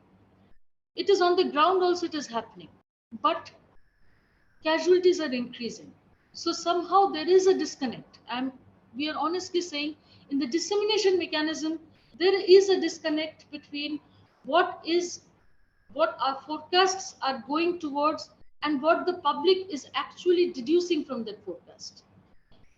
These efforts, which like say CropSea has taken up and other organizations are introducing us to the general public, is a prime purpose is also to sensitize people towards IMD forecasts. Not all forecasts come with the same kind of language. It is the current scenario for weather forecasting is very different from what it was maybe 10 years back. We are now giving very specific, specialized forecasts at district level, and even the Damini app is there, which gives you around the location. So these forecasts need to be looked into, and we are interacting very closely with the state disaster management authorities. And I request everybody to please go to the IMD website. Please go to through the common alert protocol. We are trying to push this information. So every mechanism that we are aware of, we are trying to push it, but we need feedback. If our forecasts are getting better, it should be visible on the ground. So we need to get a feedback not only from meteorologists but also from the social sector, from the general public, as to where the disconnect lies. that it is not getting very actionable. So, Soma ma'am, sorry to interrupt, but you have 2 more minutes, please. yes, I think I'm finishing here. Thank you, and I hope we get less frequency of deaths in future, which is primarily the target of this entire forecast endeavor. Thank you. And can you please switch on your video at least now? There have been some requests for that. Yeah, somehow I'm not able. That link is not coming up. I mean, it is. I'm not able to start it. Okay. Okay. Can Akanksha, let's move ahead. We have Yeah. 40 minutes scheduled. We have 40 minutes behind schedule. Thank you very much, Soma ma'am. And to stop you just to be on time. Now I requested KJ Ramesh sir is there. Request sir to kindly grace the occasion with your speech. Ramesh sir. And what happened to Avdesh ji as per the schedule? Yeah, Avdesh sir is here. Actually, Ramesh sir had some engagements. Because of that, we had You need to rescheduled. announce But that and apologize to Avdesh ji because you are changing the schedule. Please announce that. Is it okay, Avdesh ji, if Ramesh Yes, sir? ma'am.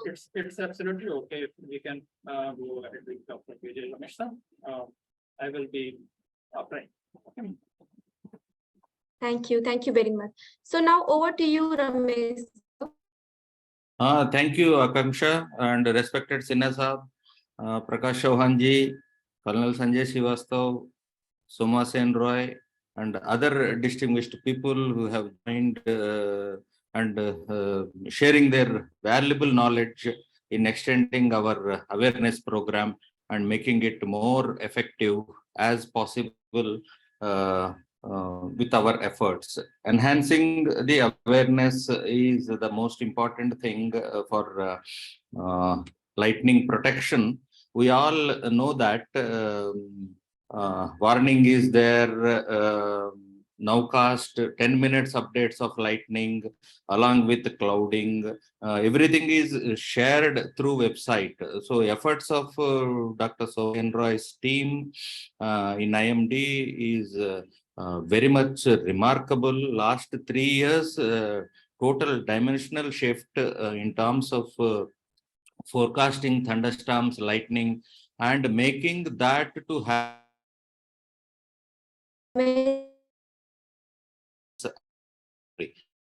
So this is a big effort. Although we started in 2017, but it has picked up so strongly and widely within IMD and institutions of Ministry of Earth Sciences, Indian Institute of Tropical Meteorology, and the National Center for Medium Range Weather Forecasting. And I should mention special thanks to Directorate of Meteorology, Indian Air Force, who has set up this 68 lightning detection sensors, and that data is getting transferred in real time. ATM's own network. It started with Maharashtra and slowly spreading other parts where gaps are there in the detection, which we have been identifying. Feedback is given to them through efforts of CROPSI. CROPSI work is essentially a partnership work and co-working very closely with IMD and IITM and National Center for Medium Range Weather Forecasting and the state disaster management authorities. And now with the Orissa State Fakir Mohan University, it's a new diamond. Academic institutions, local academic institutions, particularly the Balasore, one of the highest flash density zones of India. So they have come out to take on the awareness program, expanding it in going to villages, roping in all science colleges within the Balasore districts. See how the network has built. Now the detection part and the dissemination part and the generation part and the product visualization at the local scale, and then state meteorological centers taking the feed from them, the universities.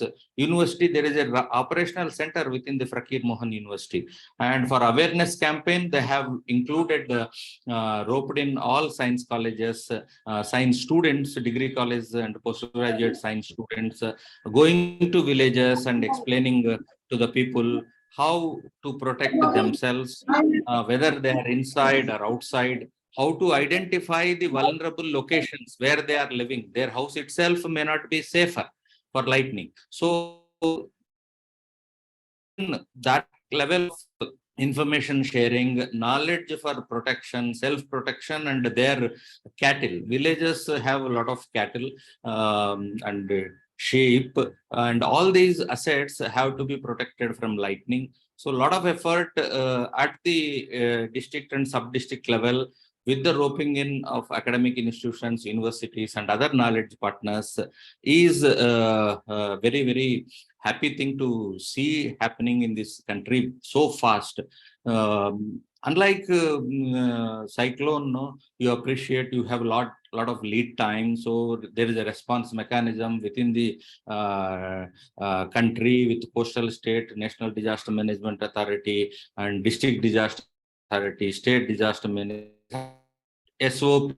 We have been explaining that over the decades. A lot of machinery is required, but now it's become lightning has become a more serious hazard in terms of loss of life, not only in India, globally.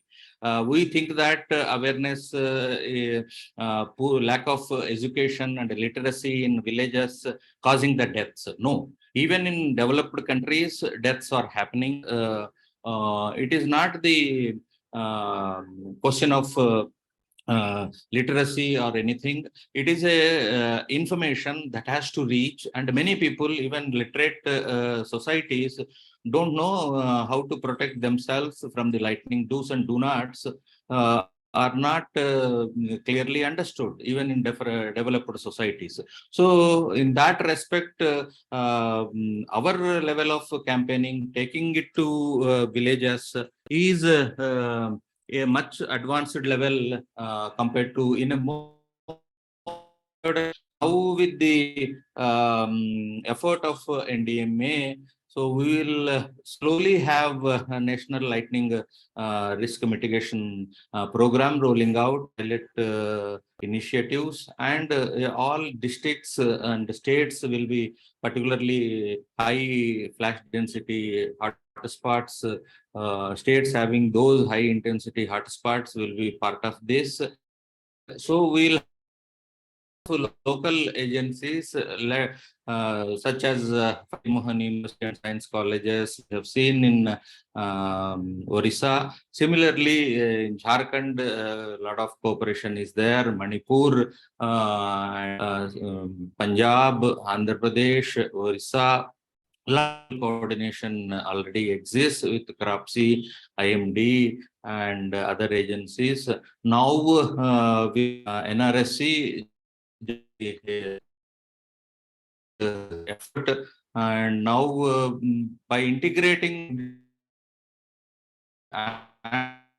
and the network hosted at IITM portal, share information in real time will help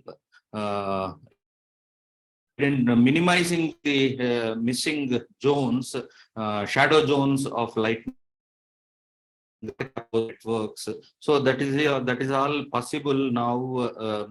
I request Chauhan Saab to see that, talk to Director ITM and Dr. Mahapatra, and see that both the networks exchange data in real time, and generate the combined product for pushing into the models and as well as dissemination to the people. And Sinasab now with the common alert protocol, which is implemented by NDMA for last 3-4 months. So now these alerts can go to much wider cell phone networks without knowing the cell phone numbers of people. So it is a great technology upgradation in this country. So all the agencies, generation agencies like IMD, CWS and NRSC and state disaster management authorities have access to those alerts to respective local population. So all that dissemination bottleneck which we had so far is now no more existing in the country. So blessing development that has happened in India. So for lightning, because of the lesser lead time, we need to have this technology, common alert protocol, to push the alerts with updates wherever high density flashes are happening, 40, 1 hour, 2 hours. Apart from giving the forecast now gives a 3-hourly window of flash density for next 3 days operationally. And globally now efforts are on, you get a outlook for 4th day to 10th day on daily basis, how the flash density could vary in the times span of 4 to 10 days ahead. We have to blend for agency like CROPSI, we have to blend both the informations, both coming from India Meteorological Department and National Center for Medium Range Forecasting, and product which Alok mentioned. We create all the best of the all products can be disseminated to the public and disaster management authorities and make effective efforts for minimizing the loss of death as early as possible, as soon as possible. So seek all your support, continued support in the efforts of CROPSI.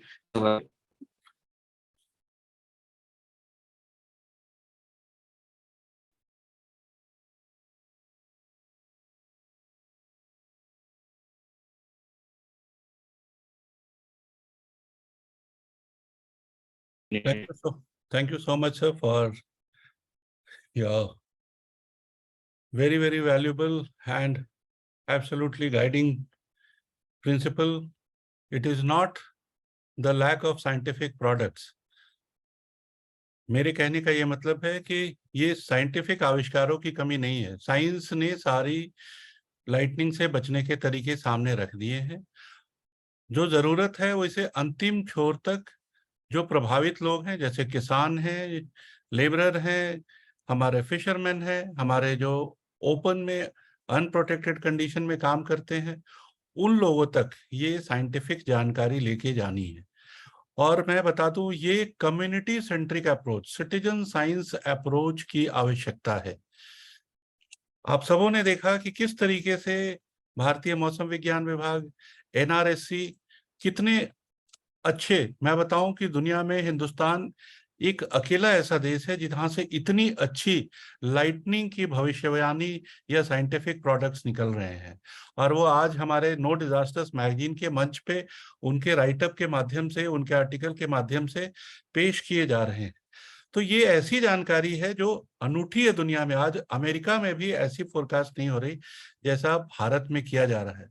आज white house के सामने भी 3 लोग lightning गिरने से मर जाते हैं। तो ऐसा नहीं कि दूसरे देश में मरते हैं, नहीं। जरूरत है इस जानकारी को उन लोगों से साझा करने के लिए जो प्रभावित है, और वो प्रभावित लोग हैं किसान, हमारे मछुआरे, चरवाहे, खुले खेतों में काम करने वाले, महिलाएं, बच्चे, उन लोग तक पहुंचना है। हमारी डिजास्टर मैनेजमेंट एजेंसी को अपने दफ्तर और सोशल मीडिया से निकलकर उन तक पहुंचना है। और हमारी मैगजीन में कोशिश की गई है कि नो डिजास्टर्स मैगजीन के माध्यम से हम एक सामाजिक पहलू को सामने रखें।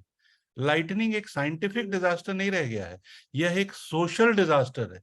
हमें बिहेवियरियल चेंज लाने हैं।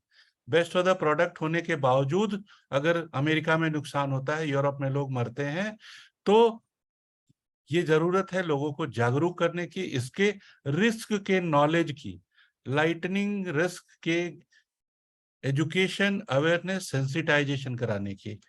बहुत बहुत धन्यवाद सर आपका। मैं आगे बढ़ते हुए रिक्वेस्ट करूंगा हमारे इंजीनियर प्रोफेसर अवधेश चौधरी हैं, इन्वर्टिस यूनिवर्सिटी बरेली से, जिन्होंने लाइटनिंग के ऐतिहासिक पहलुओं को, हमारे देश में ये ज्ञान पहले से था, हमारे मंदिरों में, आर्किटेक्चर में ये ज्ञान था, और हमारे लाइटनिंग एक सोशल बिहेवियर है, हमारे गानों में, हमारे रिश्तों में जब दरार होती है लाइटनिंग दिखाया जाता है। बहुत सारे ऐतिहासिक सामाजिक पहलू हैं जिसको प्रोफेसर अवधेश हाईलाइट करेंगे। Over to you professor Awadhesh.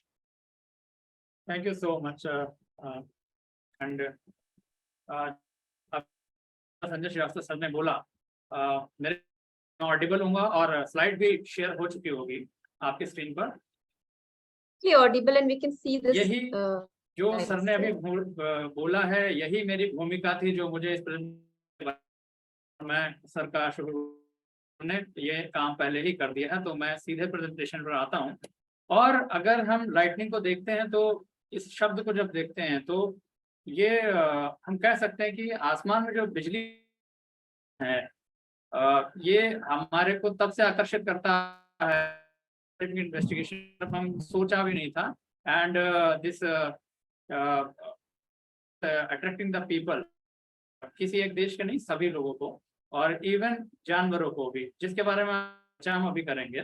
तो it is just like for the millennia and much before the connection to the electricity by the intervention of scientific temperament. And then if I elaborate something about my article, या इसमें क्या है, तो एक बहुत छोटे से इस आर्टिकल का एसेंस हमके सामने स्क्रीन पर, तो इसके कुछ एस्पेक्ट हैं और इनके बारे में डिस्कशन जब हो जाएगा तो अपने आप सब कुछ कवर हो जाएगा।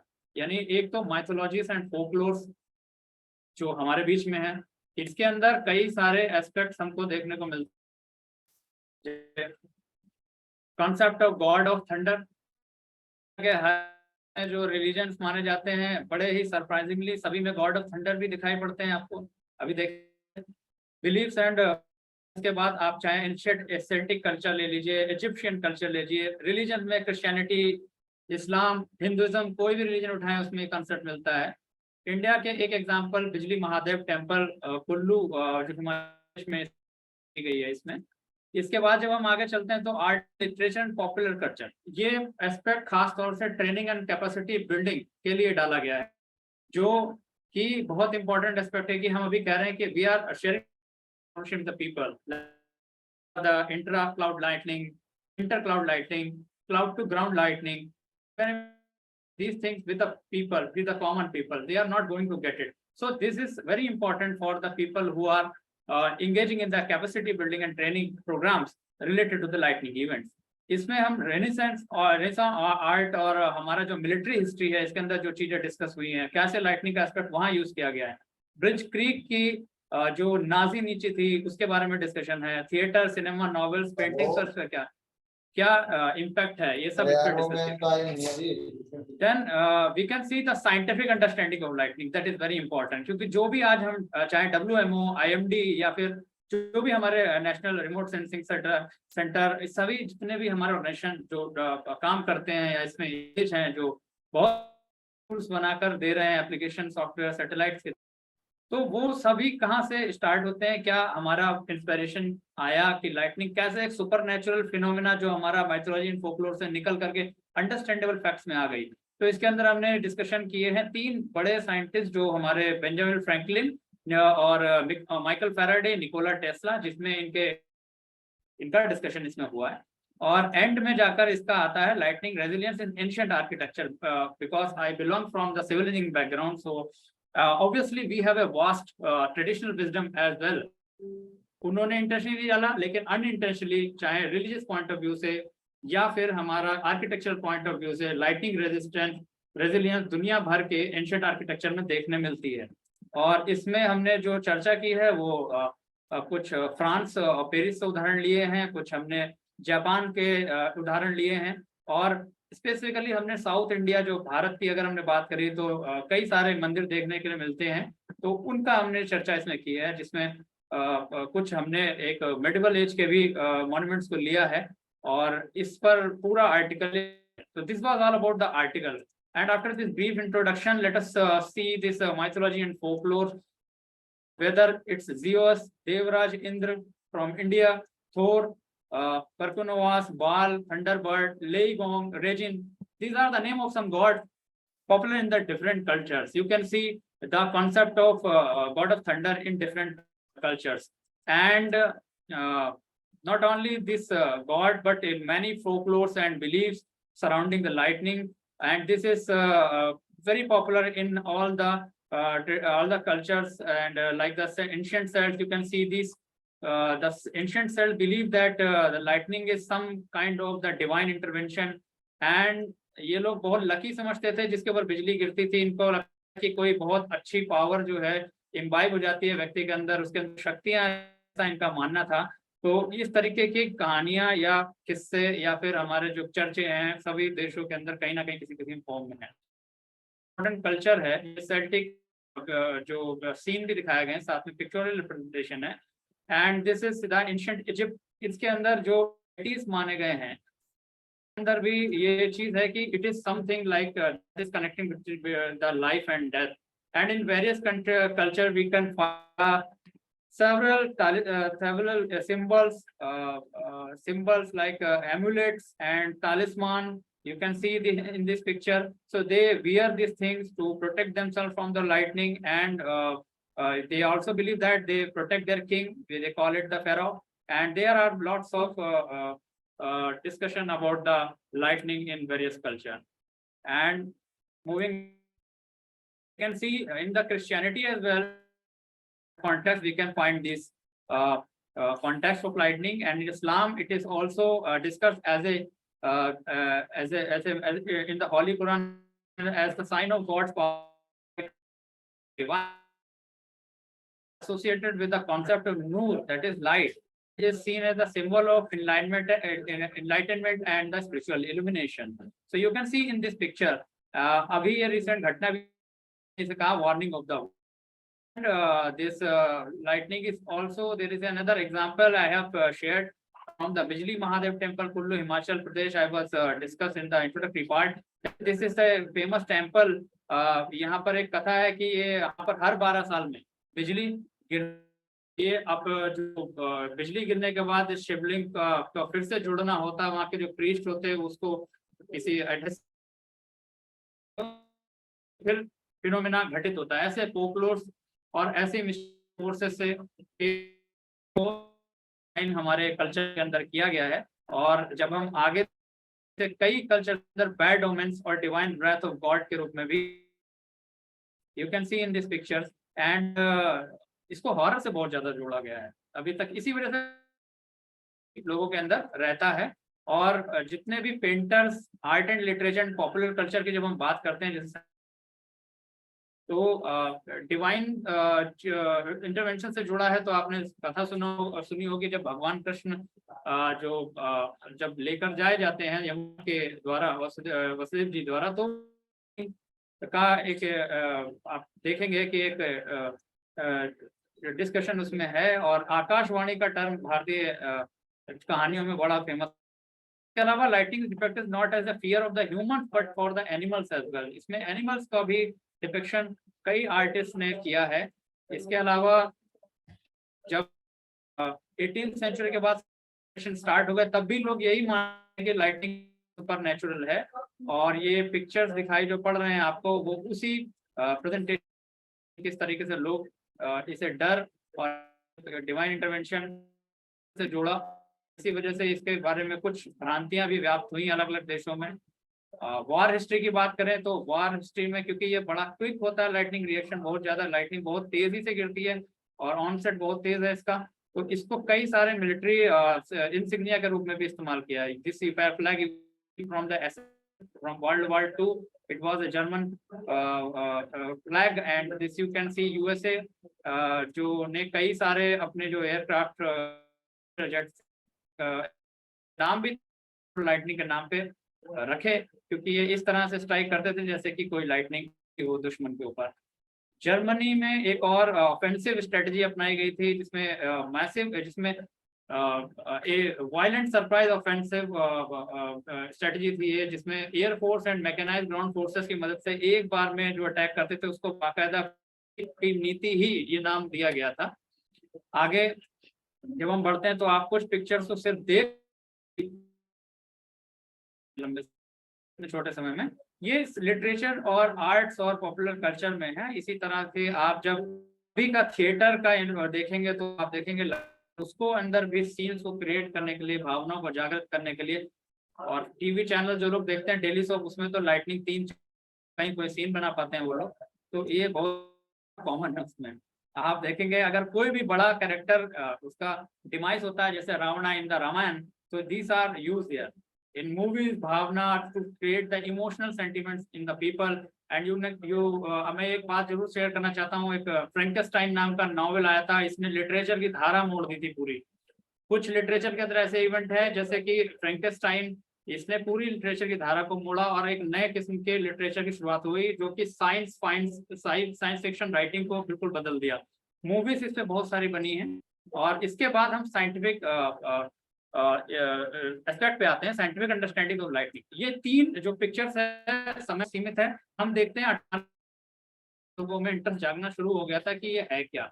और इसमें जितने भी लोग रहे हैं काम करने वाले, वो थोड़े से आप कहेंगे कि अगर अंडरस्टैंडिंग पॉइंट ऑफ व्यू से कहें तो कहेंगे ये से पागल, ऐसा देखने मिलेगा। फ्रैंकलिन बैठकर लाइटनिंग का पीछा करते थे, दुनिया लाइटनिंग से भागती थी लेकिन ये पीछा करते थे उसे समझने के लिए।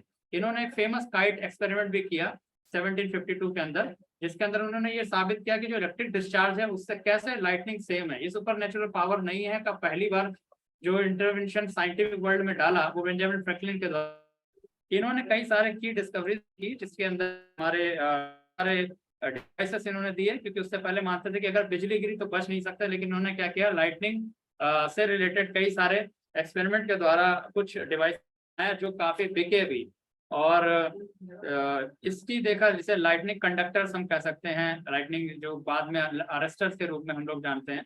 तो इस तरीके से ये इन्वेंशन बेंजामिन फ्रैंकलिन ने किए और उनके देखने के बाद जो शिप, जो पानी के जहाज चला करते थे जिसपे बिजली गिरती थी वो पूरे खत्म हो जाते थे, तो उन्होंने भी लाइटनिंग कंडक्टर्स को डेवलप किया इंजीनियर्स ने। उसके बाद सेकंड हमारे माइकल फैराडे हैं जो 1821-1867 तक कंट्रीब्यूट किया, और ये खुद भी बिलीव करते थे गॉड की जो थ्योरी थी लाइटनिंग की, लेकिन फिर भी इन्होंने फैराडे के जैसे ऐसे डिवाइसेस को बनाया जो कि कैपेबल थे कि लाइटनिंग से किसी चीज को बचा सके। तो ये जो डिवाइसेस आए तो इन्होंने कहा नहीं, lightning is not invincible one.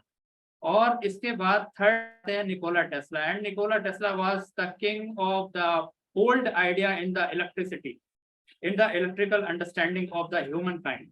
Nikola Tesla बिल्कुल अलग तरह से सोच, उनका मानना था कि ये जो नेचर है ये इनॉर्मस एक तिजोरी है जिसके अंदर बहुत सारी लाइटनिंग और बहुत सारे रिसोर्सेज को हम यूटिलाइज कर सकते हैं। और ये इन्होंने एक ऐसा कॉन्सेप्ट दिया था जो फ्री इलेक्ट्रिसिटी थी।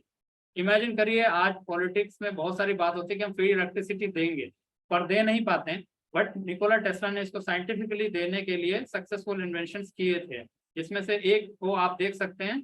और जब इस पे ये क्वेश्चन उठा है कि wireless transmission of electricity possible नहीं है, तो इन्होंने एक मैग्नीफाइंग ट्रांसमिशन बनाया और ये प्रूव करने के लिए कि ये कितना सेफ है। तो देख लीजिए निकोला टेस्ला यहाँ पर जो बैठे आपको दिख रहे हैं, ये नोट्स यहाँ पर ले रहे हैं और लाइटनिंग इवेंट यहाँ चल रहा है। 6.7 मीटर के डिस्टेंस तक इन्होंने इसे फ्लो कराया था।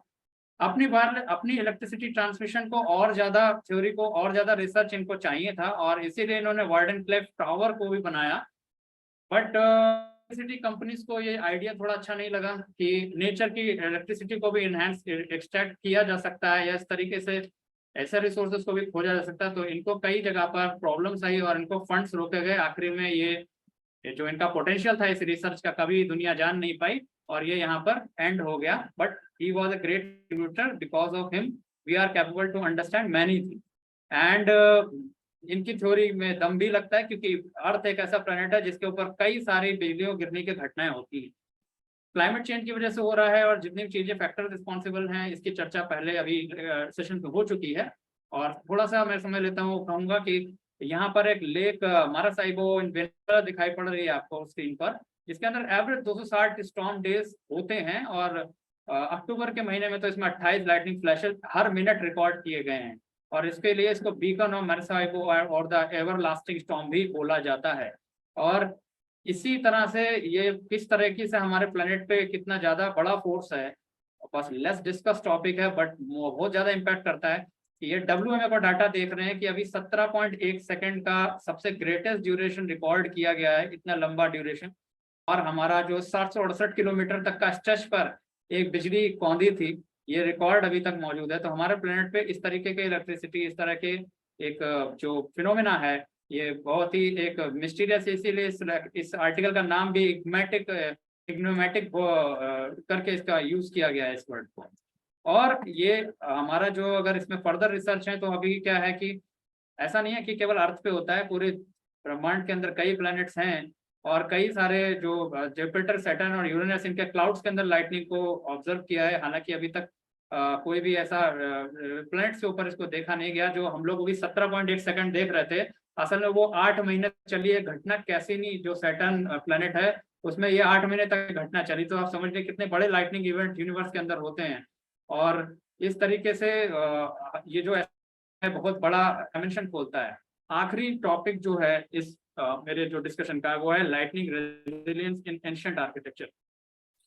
ये आखिरी इसलिए कह रहा हूँ क्योंकि क्या है कि हम हमेशा सोचते हैं कि लाइटनिंग रेजिलियंस कोई नई चीज आ गई है, अभी गाइडलाइन आ गई, ये आ गया, वो आ गया, तो हमारे नए नए डिवाइसेस से कोई बहुत बड़ी बात है। जैसे सर भी बता रहे थे अभी कि बहुत पहले के समय से इसका रेजिलियंस मैकेनिज्म हमारे पास में ट्रेडिशनल विजडम या हमारे कंस्ट्रक्शन प्रैक्टिसेस में यूज इंटेंशनली ना इंटेंशनली, ये तो रिसर्च की बात है कि जब आप देखते हैं साउथ के टेम्पल्स इंडिया में, तो वहाँ गोपुरम इन साउथ इंडियन टेम्पल्स आपको दिखाई पड़ते हैं। तो ये स्ट्रक्चर इस तरह से होते हैं। इनका बेसिक आइडिया ये था कि visually they symbolise the connection between the earthly realm and the divine, but their height is also made more likely to attract the lightning strike, acting as a natural lightning rod and diverting the electrical discharge away from the main structure। यानी जो main structure है उसके अलग अलग रखने के लिए बहुत ही इंस्ट्रूमेंटल है। तो आर्किटेक्चर में ऐसी चीजों का इनकॉर्पोरेट उन्होंने कैसे किया, क्या सोच किया, इस पर बहुत सर्च हो सकती है और जब बहुत अच्छे जवाब आ सकते हैं। और इसके बाद में हमारा जो इस तरीके के स्ट्रक्चर के अंदर जो मटेरियल यूज किया गया है, वो इंसुलेशन का लिए एक्सेलेंस होता है, क्योंकि स्टोन यूज हुआ ज्यादातर में। And this characteristic help the this characteristic is very instrumental in impact of the lightning on this structure। और यहाँ पर कई सारी जो होती हैं, जिन टेम्पल्स के पास में बहुत सारे ट्रीज भी होते हैं, तो these trees were revered and it ये बहुत पूजनीय है, मतलब जिसको वृक्ष कहा जाता है। And it was believed that their presence would protect the entire area, but इनका साइंटिफिक एक एक्सप्लेनेशन भी दिया जा सकता है। ये नेचुरल कैलामिटी से इन स्ट्रक्चर की रक्षा करते हैं, और किस तरह से रचना करते हैं, रक्षा करते हैं, इसके लिए हमें कुछ बोलने की जरूरत नहीं, क्योंकि ये स्ट्रक्चर इतने सालों से खड़े हुए हैं, ये अपने आप में ही खुद में ये इतने नहीं होते हैं। जैसे हम फॉर डिजास्टर रेजिलिएंट इंफ्रास्ट्रक्चर की CDRI की बात करते हैं, तो the example of the foundation of this ancient temple is not only still robust, but expert also believe that pillar the excellent use of such as iron, bronze, brass, and even सोने का भी use हुआ है। And this contribute excellent to the lightning resilience। And column है, टुकड़ों में नहीं बने हैं, monolithic तराशे pillars features found in various ancient temples contribute to the lightning resilience to these temples। And fact that is mesh from load distribution system exists beneath these structures, and this structure is capable safely transfer the lightning impact to the ground without damaging the structure। And इसी तरीके के आपने कुतुब मीनार दिल्ली में जो देखी होगी, तो उसमें भी 1368 के अंदर लाइटनिंग स्ट्राइक हुआ है। Avdesh ji, sorry to interrupt, but please, you have next. I am just showing these two pictures and they are very important picture because so यहाँ पर एक आयरन पिलर भी है जिसके ऊपर रिसर्च हुई है, और discuss the effect of the occasional lightning strikes on the pillar। ये 7th century से खड़े हुए हैं, यहाँ पर, मतलब 7th सेंचुरी में बना हुआ है, अभी तक एक्सिस्ट कर रहा है, तो इसका रेजिलियंस कहीं किसी भी तरीके के सर्टिफिकेट का मोहताज तो वैसे भी नहीं रहा। इस पर ज्यादा बात इसलिए हो जाती है क्योंकि ये दिल्ली के अंदर है, बड़ा फेमस है, कुतुब मीनार महरौली में है। लेकिन एक और ऐसा भी है का टेम्पल के अंदर, जो कोदाक्षरी विलेज है, बहुत रिमोट एरिया में पड़ता है, फॉरेस्ट में, वेस्टर्न घाट कर्नाटक के पास। इस पर भी it also act as a natural lightning arrestor during the rainy season. The top of the pillar has melted frequently and perhaps rapidly solidified through the heat removal by iron. ये बार बार पिघला है इसका ऊपर का पार्ट और बार बार जमा है। इस बात का एविडेंस है, ये लगातार लाइटनिंग अरेस्टर के रूप में काम कर रहा है। सिमिलर ये भी कॉन्सेप्ट है, ये भी एक उसी जमाने की चीज है। ऐसे ही आप अलग देशों में देखेंगे तो भी, ये जापान का एग्जाम्पल है, होरोइजू टेम्पल इन नारा। इसमें आप 5 तरीके के जो देख रहे हैं, जो रिड्यूस कर रहे हैं साइज में, ये नेचुरल लाइटनिंग अरेस्टर इसको बनाते हैं। यहाँ भी 1185 एंड 1333 के अंदर बिजली गिरी लेकिन अनहार्म्ड रहा, तो कमाल की बात है। ऐसे ही ancient Greek and Roman architecture में भी हाई एक एंड निकालते हैं ये, तो ये भी लाइटनिंग अरेस्टर की तरह एक्ट करके मेन स्ट्रक्चर बचा लेता है। आखिरी में मैं ये कहूंगा कि हिस्ट्री बहुत ही बड़ी है लाइटनिंग की। Lightning is a vast subject and so great is it's legacy. के बाद प्रोटेक्शन स्टैंडर्ड पीछे देखते हुए इसको डेवलप किए, अभी भी साइटिंग पे इस पे काम कर रहे हैं। इसके बाद advancement rod technology, protective measures की जो बात होती है, वो कहीं ना कहीं इन साइंटिस्ट का ग्रेट कंट्रीब्यूशन हमारी सोसाइटी को है। Safety guidelines, building codes and education institute जिसकी ट्रेनिंग कैपेसिटी बिल्डिंग की मैंने बात की थी, उसके लिए ये बहुत एक्सीलेंट तरीका है। एक और बात है, मैं इसको खत्म करूंगा, वो ये है, it is a subject of fascination and cultural significance in human society. ये कल्चर से जुड़ा है। Historical significance of the lightning contribute to our cultural heritage and enrich our understanding to the human perception of the natural world. Historical studies of lightning structure have helped raise awareness about the risk associated with lightning strike. पहले क्या हुआ है, वो structure क्यों नहीं गिर गए, हमारे क्यों गिर जाते हैं, इन सवालों के बीच एक बहुत बड़ा रिसर्च गैप, इस पर अभी एक डायमेंशन बनता है काम करने का, वो एग्जिस्ट करता है। और जैसे थियोडोर रोजवेल्ट ने कहा है कि more we know about the past the better we prepared are for the future. और इसी के साथ एक और हम अपने संस्कृत में भी इसी उक्ति को पाते हैं, क्योंकि हमने कई कल्चर्स की बात करी, नहीं कश्य विजनाति की कस्य भविष्यति अदाश्वा करणीयानि कुर्वधैव बुद्धिमानम। यानी कि one never knows what will happen to tomorrow, therefore wise men should do tomorrow's task today itself. With these words, बहुत बहुत सभी का patient listening के लिए thank you so much. Thank you so much, Professor Avdesh, for a wonderful presentation. In fact, joining this gang, we are a researcher together in this field, and one has been highlighting that Indian science existed much before Faraday's and everybody. And the way the National Building Code and the Bureau of Indian Standard Guidelines have been hijacked by the commercially vested interested people, they are creating a big hurdle in the mitigation efforts for a common man. Today, India is fighting between conductor and arrestor because of commercial vested interest people. We got independence, but our education remained colonized. All of us who make our house, we do structural stress compression test. But ask yourself, go back to your map of the house, architectural design, where is the electrical sensitivity test for the house? Nobody does it. Because our engineers, our architects, they are slave to the Western knowledge. They are not onto the complete safety of the house. Thank you for presenting a wonderful thing. And today, Cropsey has undertaken the research and development dynamics. So far, unfunded by any agency, we are earning and doing research and presenting things to the country. It is a time we need to identify the electrical sensitivity in the environment, and we need to explore what existed, the rich knowledge with us. I would also like to welcome at this moment Animesh Kumar, head of UNDRR, who is present here, Dr. Sanjay Srivastava, Mr. Loy Rigo, who is here from Egypt. So it's a global webinar going on, and we would like to compliment Professor Avdesh Chaudhary for showcasing the Indian architecture and Indian system, what existed with us. We have an article on Vedic science, how our Vedas referred lightning, how we had the infrastructure, how today we are making Ayodhya temple. Ayodhya temple, again, it will be an indication of the Indian architecture, where besides the structural safety, we'll be ensuring the lightning safety. Our Statue of Unity with Sardar Patel is a sign. Our Baba Dham Devgarh temple is a sign where charge transfer mechanism has been set up by us, and it is lightning safe. Our Qutub Minar, Rohit Bhatnagar is a participant here, and he has installed the lightning arrestor, and Qutub Minar is lightning safe today. So is our parliament and the new vista, what has come up. So we Indians are trying to explore our strength in the technology, putting it on our systems. We are comparing it with the available Western technology and doing a fusion, making lightning resilient India. Our scientific community, I request everybody in the community, in the environment, to support this. Now, I would request our respectable, revered Shri Anil Sinha sir to launch the magazine, sir.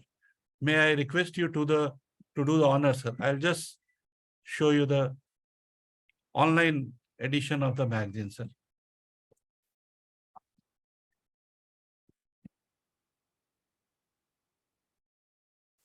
धन्यवाद संजय जी।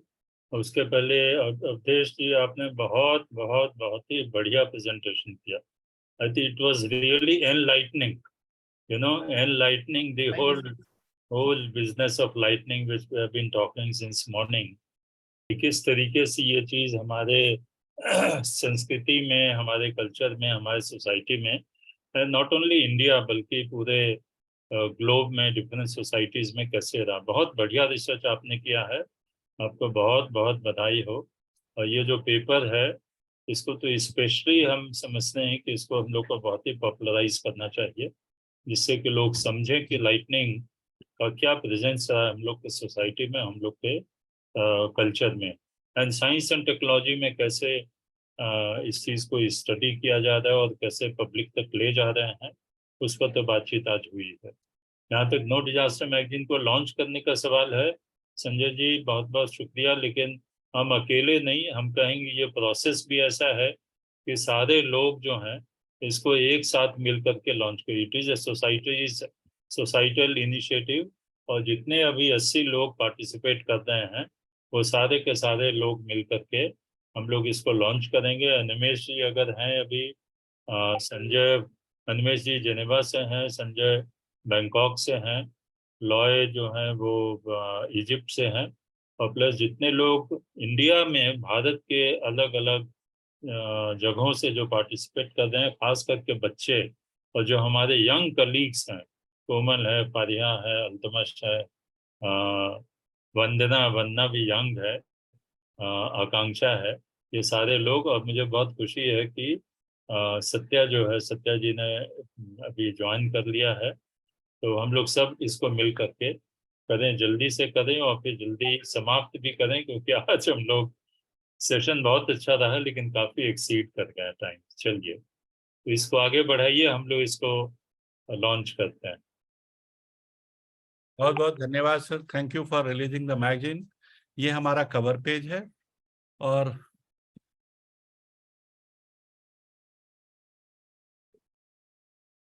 इसको full screen कर दीजिए तो better रहेगा। Full screen में sir थोड़ा ये आ नहीं रहा है। ठीक है, ठीक है, ठीक है, ओके, छुप जा रहा है। Do you want me to try, sir?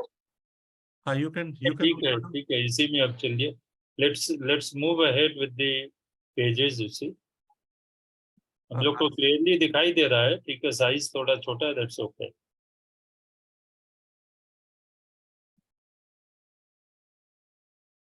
आकांक्षा, क्या आप दिखा सकती हैं? I will, sir, क्योंकि मुझे लग रहा है आपका फाइल एडिटिंग मोड में चला गया है। हाँ, अभी आ गया। आया? अच्छा, हाँ अभी ठीक है। हाँ, तो ये हमारा इशू है, इस पे ये हमारे यंग इंजीनियर हैं, ये आत्मनिर्भर भारत से हम लोग मिटिगेशन में सिकिट टेक्नोलॉजीज को प्रमोट करते हैं, और ये मुथु प्रिया का आर्टिकल है। She is a young engineer. ये 6 लोग हैं जो भारत में सही टेस्टिंग करके लाइटनिंग अरेस्टर और कंडक्टर बना रहे हैं। सबसे अहम काम ये लोग सोसाइटी के लिए बहुत बड़ा काम कर रहे हैं। पेज नंबर 12 पे analysis by professor Awadhesh Chaudhary and ancient heritage पे मेजर प्राण रंजन, जो आर्कियोलॉजिकल सर्वे ऑफ इंडिया के चीफ सिक्योरिटी ऑफिसर है, उनका आर्टिकल है। महिलाओं का क्या रोल होगा, इस पे आर्टिकल है प्रोफेसर मधुबाला का।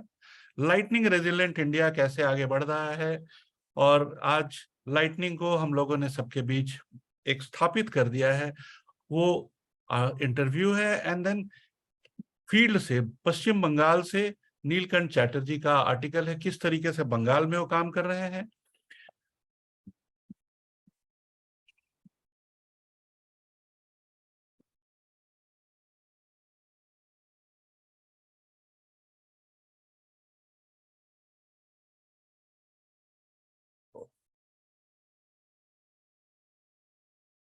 आकांक्षा आप दिखा दीजिए।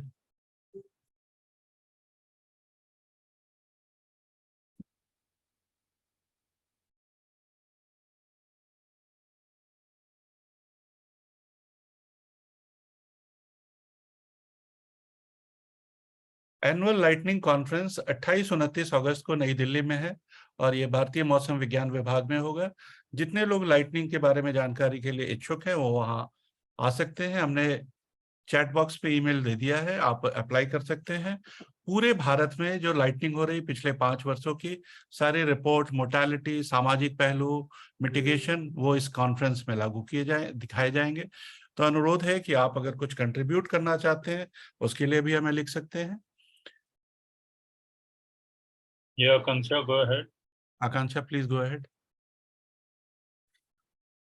मैं आपको बता दूं कि lightning resilient India campaign 26 March 2019 को श्री अनिल सिन्हा सर, डॉक्टर के रमेश, इनके नेतृत्व में आईआईटी दिल्ली में लॉन्च किया गया था, और एक scientific, academic, community, administrative, NGO, society, सबों का एक पहलू है।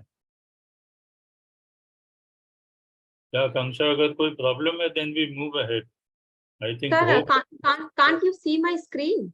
I can see your screen. Please make it full. File is very big, so it is taking time to open. It is 33 Yeah, MB. So I was 33 taking MB, time yeah. to open. 33046.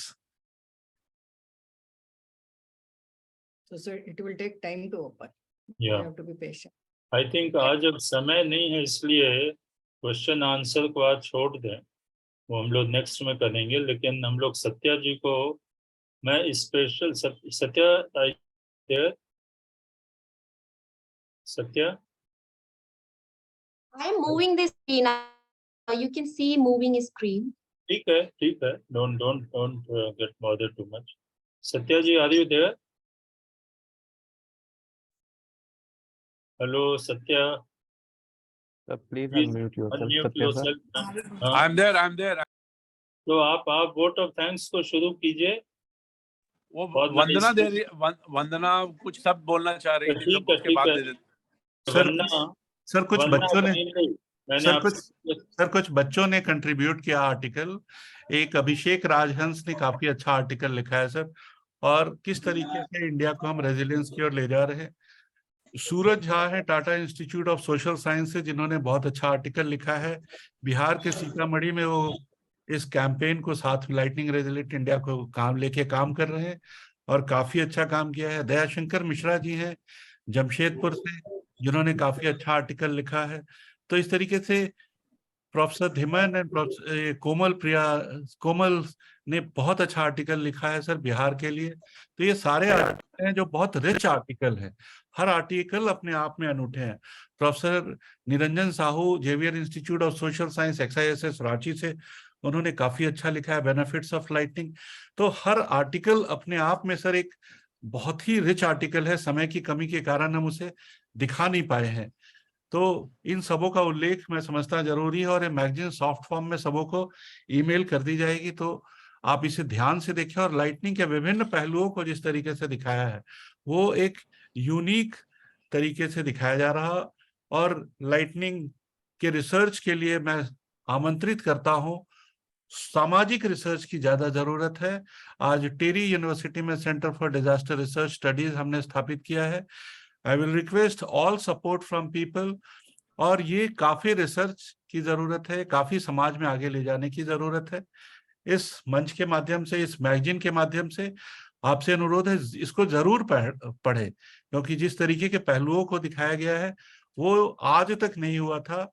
और ये Anil Sinha sir का passion है कि lightning के इतने सारे पहलुओं को एक प्लेटफॉर्म पे लाके उन्होंने रखा है। अब मैं अनुरोध करूंगा, आकांक्षा, आप कुछ बोलना चाहती हैं? No, thank you, sir. Thank you very much. I think Vandana ma'am is there for the vote of thanks, and Satya ji is there. Satya sir is also. Satya Yeah. sir Satya is sir there. is there. हाँ, सो आप unshare कर दीजिए अपना screen, आपका अभी दिख रहा है। और रिक्वेस्ट करूंगा सत्या जी से for before that, Anil Sinha sir, anything would you like to say sir? I just have, am I audible, sir? Sir unmute कर लीजिए अपने आप को। Hello. Anil Sinha sir unmute कर लीजिए अपने आप को।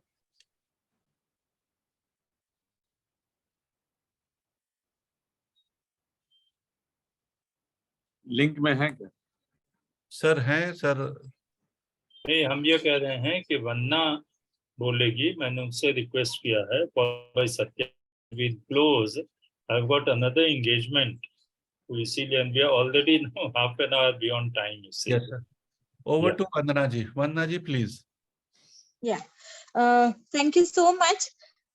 टाइम की कमी की वजह से मैं कुछ ज्यादा नहीं लूंगी समय, बट जैसे श्रीवास्तव सर ने बताया, मुझे लगता है कि ओवरऑल जो आज का हमारा टेक अवे है वो यही है कि हम लाइटनिंग के ऊपर थोड़ा सोशल रिसर्च में ध्यान दें और उस पे थोड़ा काम करें। एंड आई थिंक जैसे श्रीवास्तव सर ने बताया, जो लाइटनिंग रेजिलिएंट इंडिया कैंपेन है उनके मार्फत से उनके साथ रह करके maybe everyone can contribute. So that's a takeaway. इस पे आगे बहुत कुछ करना है, काफी कुछ हुआ है, काफी कुछ करना है, तो मुझे लगता है कि that's a great takeaway and we are committed to work towards lightning resilient India campaign. I think on behalf of everyone, we all are there and we are committing कि हम आपके साथ जरूर इसमें कुछ ना कुछ कंट्रीब्यूट करेंगे। बट मैं बहुत बहुत धन्यवाद करना चाहूंगी हमारे डॉक्टर प्रकाश चौहान सर हैं, जिन्होंने समय निकाल के हमारे साथ आज कॉन्स्टेंट इवेंट में, इस लॉन्च इवेंट में रहे हैं। Thank you so much sir. हमारे डिस्टिंग्विश स्पीकर्स हैं डॉक्टर के रमेश, डॉक्टर आलोक, डॉक्टर सोमा सेन और engineer Awadhesh Kumar ji. Thank you so. जो भी आपके पर्सपेक्टिव्स हैं, चाहे वो टेक्निकली हो, चाहे वो माइकोलॉजिकल से हो, चाहे वो सोशली इंटरवेंशंस की बात कर रहे हो, बट ऑल एंगल से they are very much useful. Thank you so much. और हमारे पार्टिसिपेंट्स में आज जब से शुरू हुआ है तब से मैं देख रही हूँ हमारे साथ आज बहुत अच्छा पार्टिसिपेंट्स था। 100 लोगों का पार्टिसिपेशन, जो अभी भी मुझे लगता है कि हम लोग 80 लोग अभी भी हमारे साथ कॉन्स्टेंटली जुड़े हुए, तो इससे हमें दिख रहा है कि कितना लोगों को इसमें इंटरेस्ट भी है, इसमें इस टुवर्ड्स लाइटनिंग रेजिलिएंट पे काम करने के लिए सबका कमिटमेंट भी है, वो इस पार्टिसिपेशन से दिखता है। Thank you very much. Anil Sinha sir, as always this was not possible, this would not have been possible, तो थैंक यू सो मच। आप हमेशा हम सबको गाइड कर रहे हैं और हमें प्रमोट करते हैं, तो हम सब लोग एज ए टीम आज एक अच्छा सा इसको और एक लाइटिंग के ऊपर काफी सारे अलग अलग एंगल्स को लेकर के लोगों के लिए जो हमारा है कि मेकिंग डिजास्टर एवरीवन्स बिजनेस, तो वो हमने अगेन कोशिश की है। बहुत special thanks to colonel Sanjay Srivastava sir, क्योंकि आपका तो ये काम भी है लाइटनिंग के ऊपर, बट और आपका बिजी स्केड्यूल होने के अलावा भी आपने इसमें हमें बहुत बहुत बहुत सपोर्ट किया है। उसका कंटेंट डेवलपमेंट से लेकर के मुझे लगता है लॉन्च इवेंट में हमारे सारे स्पीकर्स को भी हमारे साथ लाने के लिए। So thank you so much colonel Srivastava sir. And our editor, I mean she puts so many efforts, I mean हम लोग count करेंगे तो भी कम पड़ेगा, but thank you so much all your efforts Akansha, but I think at the end आपका जो भी काम है, I mean यहाँ पे it's highlighted through this final copy of the magazine. Colonel Sanjay, 1 minute.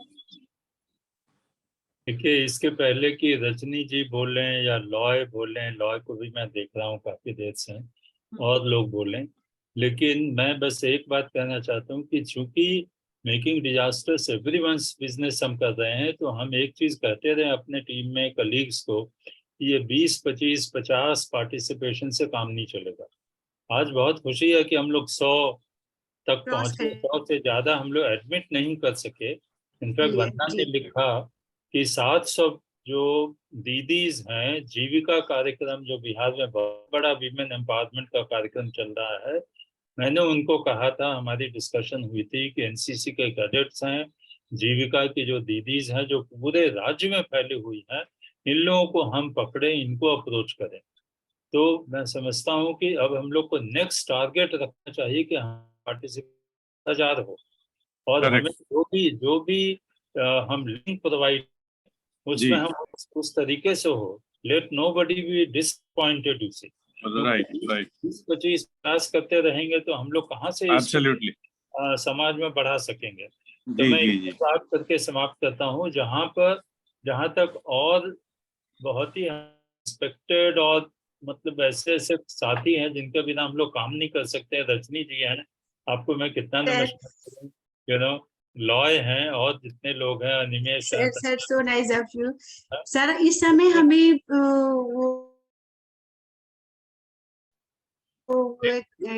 आंखों में थोड़ा सा हो चुका है इन्फेक्शन, स्टिल मैं छोड़ नहीं पा रही। मुझे इतना पैम्परिंग लगता है आपका हर सेशन, मुझे लगता है बस मुझे जरूर ज्वाइन करना चाहिए। So nice of you sir. एकदम ज्वाइन कीजिए, महिलाओं को एनकरेज कीजिए, लड़कियों को एनकरेज कीजिए, वही छाए हुए रहने चाहिए, तभी ये सब चीजें सक्सीड करें। तो हम लोग, अगर आप परमिट करें तो आज क्वेश्चन आंसर नहीं लेते हैं, जी जी हम सत्या जी को अनुरोध करते हैं, वरना जी को, नमस्कार, वरना को नमस्कार, स्पेशल थैंक्स, वरना को thank you special sir. Thank you, efforts in Patna and getting so thank many you participants. And Satya, over to you, please. Thank you, नमस्कार, गुड आफ्टरनून एवरीबॉडी। भाई, ये हमारा एक छोटा सा प्रयास है, लेकिन बहुत खुशी हो रही है कि हम लोग ये प्लेटफॉर्म को फैला रहे हैं, और अगली बार जैसे अनिल सिन्हा साहब ने बोला 1000 डेफिनेटली रीच करेंगे वो, जस्ट नेक्स्ट आवर। ऑल्सो मैं संजय जी को बहुत बहुत धन्यवाद देना चाहूंगी कि उनके लीडरशिप में ये चला, सारे उन्होंने एक से एक अच्छे अच्छे लेखकों को, कंट्रीब्यूटर को लाया। Thank you very much Sanjay ji and Akanksha, आपने बहुत अच्छा कोऑर्डिनेट किया, and all the no disaster team. अभी ये बताना चाहता हूँ कि वर्ल्ड डिजास्टर डे जो आ रहा है अक्टूबर में, उसमें हमने सोचा है, ये मेरा एक ख्याल है कि क्यों ना हम international film festival on disaster management करें, सो ये 4th इंटरनेशनल फेस्टिवल होगा। और मेरा रिक्वेस्ट रहेगा कि जो भी फिल्म बने हैं, आप लोगों ने बनाए हैं या हमारे कंट्रीब्यूटर्स ने बनाए हैं, या आपके जो स्टेक होल्डर्स हैं, आपके कोलीग्स हैं या कंपनी के लोग हैं, अगर बनाए तो कृपया हमें भेज दीजिए बॉम्बे में। आकांक्षा आपको डिटेल दे देगी, ताकि हम इसको शोकेस कर सकें बॉम्बे में। ये प्लान है हमारा, और ये मैं सबके साथ डेट शेयर करूंगा। आई थिंक 12-13 को करने का प्लान है हमारा, तो मैं पूरा शेयर करूंगा। And I always believe excellence has no parameters, each time one can do things better, so it is better, the best is yet to come. ये छोटा प्रयास है हमारा, और हम आप सभी लोग को बहुत बहुत धन्यवाद कि आप लोगों का कंट्रीब्यूशन रहा है, और इसी तरह बनाए रखे, हमें ब्लेसिंग देते रहे। Thank you very much, thank you all.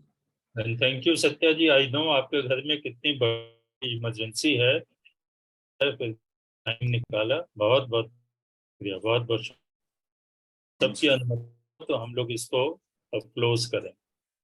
मतलब नहीं लग रहा है, थैंक यू। क्योंकि आप जानते हैं कि हम हर मीटिंग चाहते हैं कि जितने बच्चे हैं, जितनी महिलाएं हैं, जितने ज्यादा जो हमारी टीम में है, परिहा है, कोमल है, अल्तमश है, हम हर बार इसको सुनना, आइडियाज हम इंस्पायर और इनकरेज होना चाहते हैं, and I really mean it, you सी।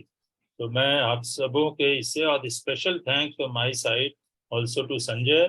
संजय तो जैसा हमने कहा कि वो इस चीज को लीड कर ही रहे हैं इंडिया में। Sanjay, special thanks to you for making this event and this issue, very, very special and successful. So thank you so much. Thank you. All the Thank best. you, everyone. That was a nice. Bye time. for now. With the permission of our Chair and the Editor-in-Chief, Shri Anil Sinha, sir. May I close the event, sir? Yeah. Yeah. Have you taken just Have you taken a group picture that we do? No, not at all.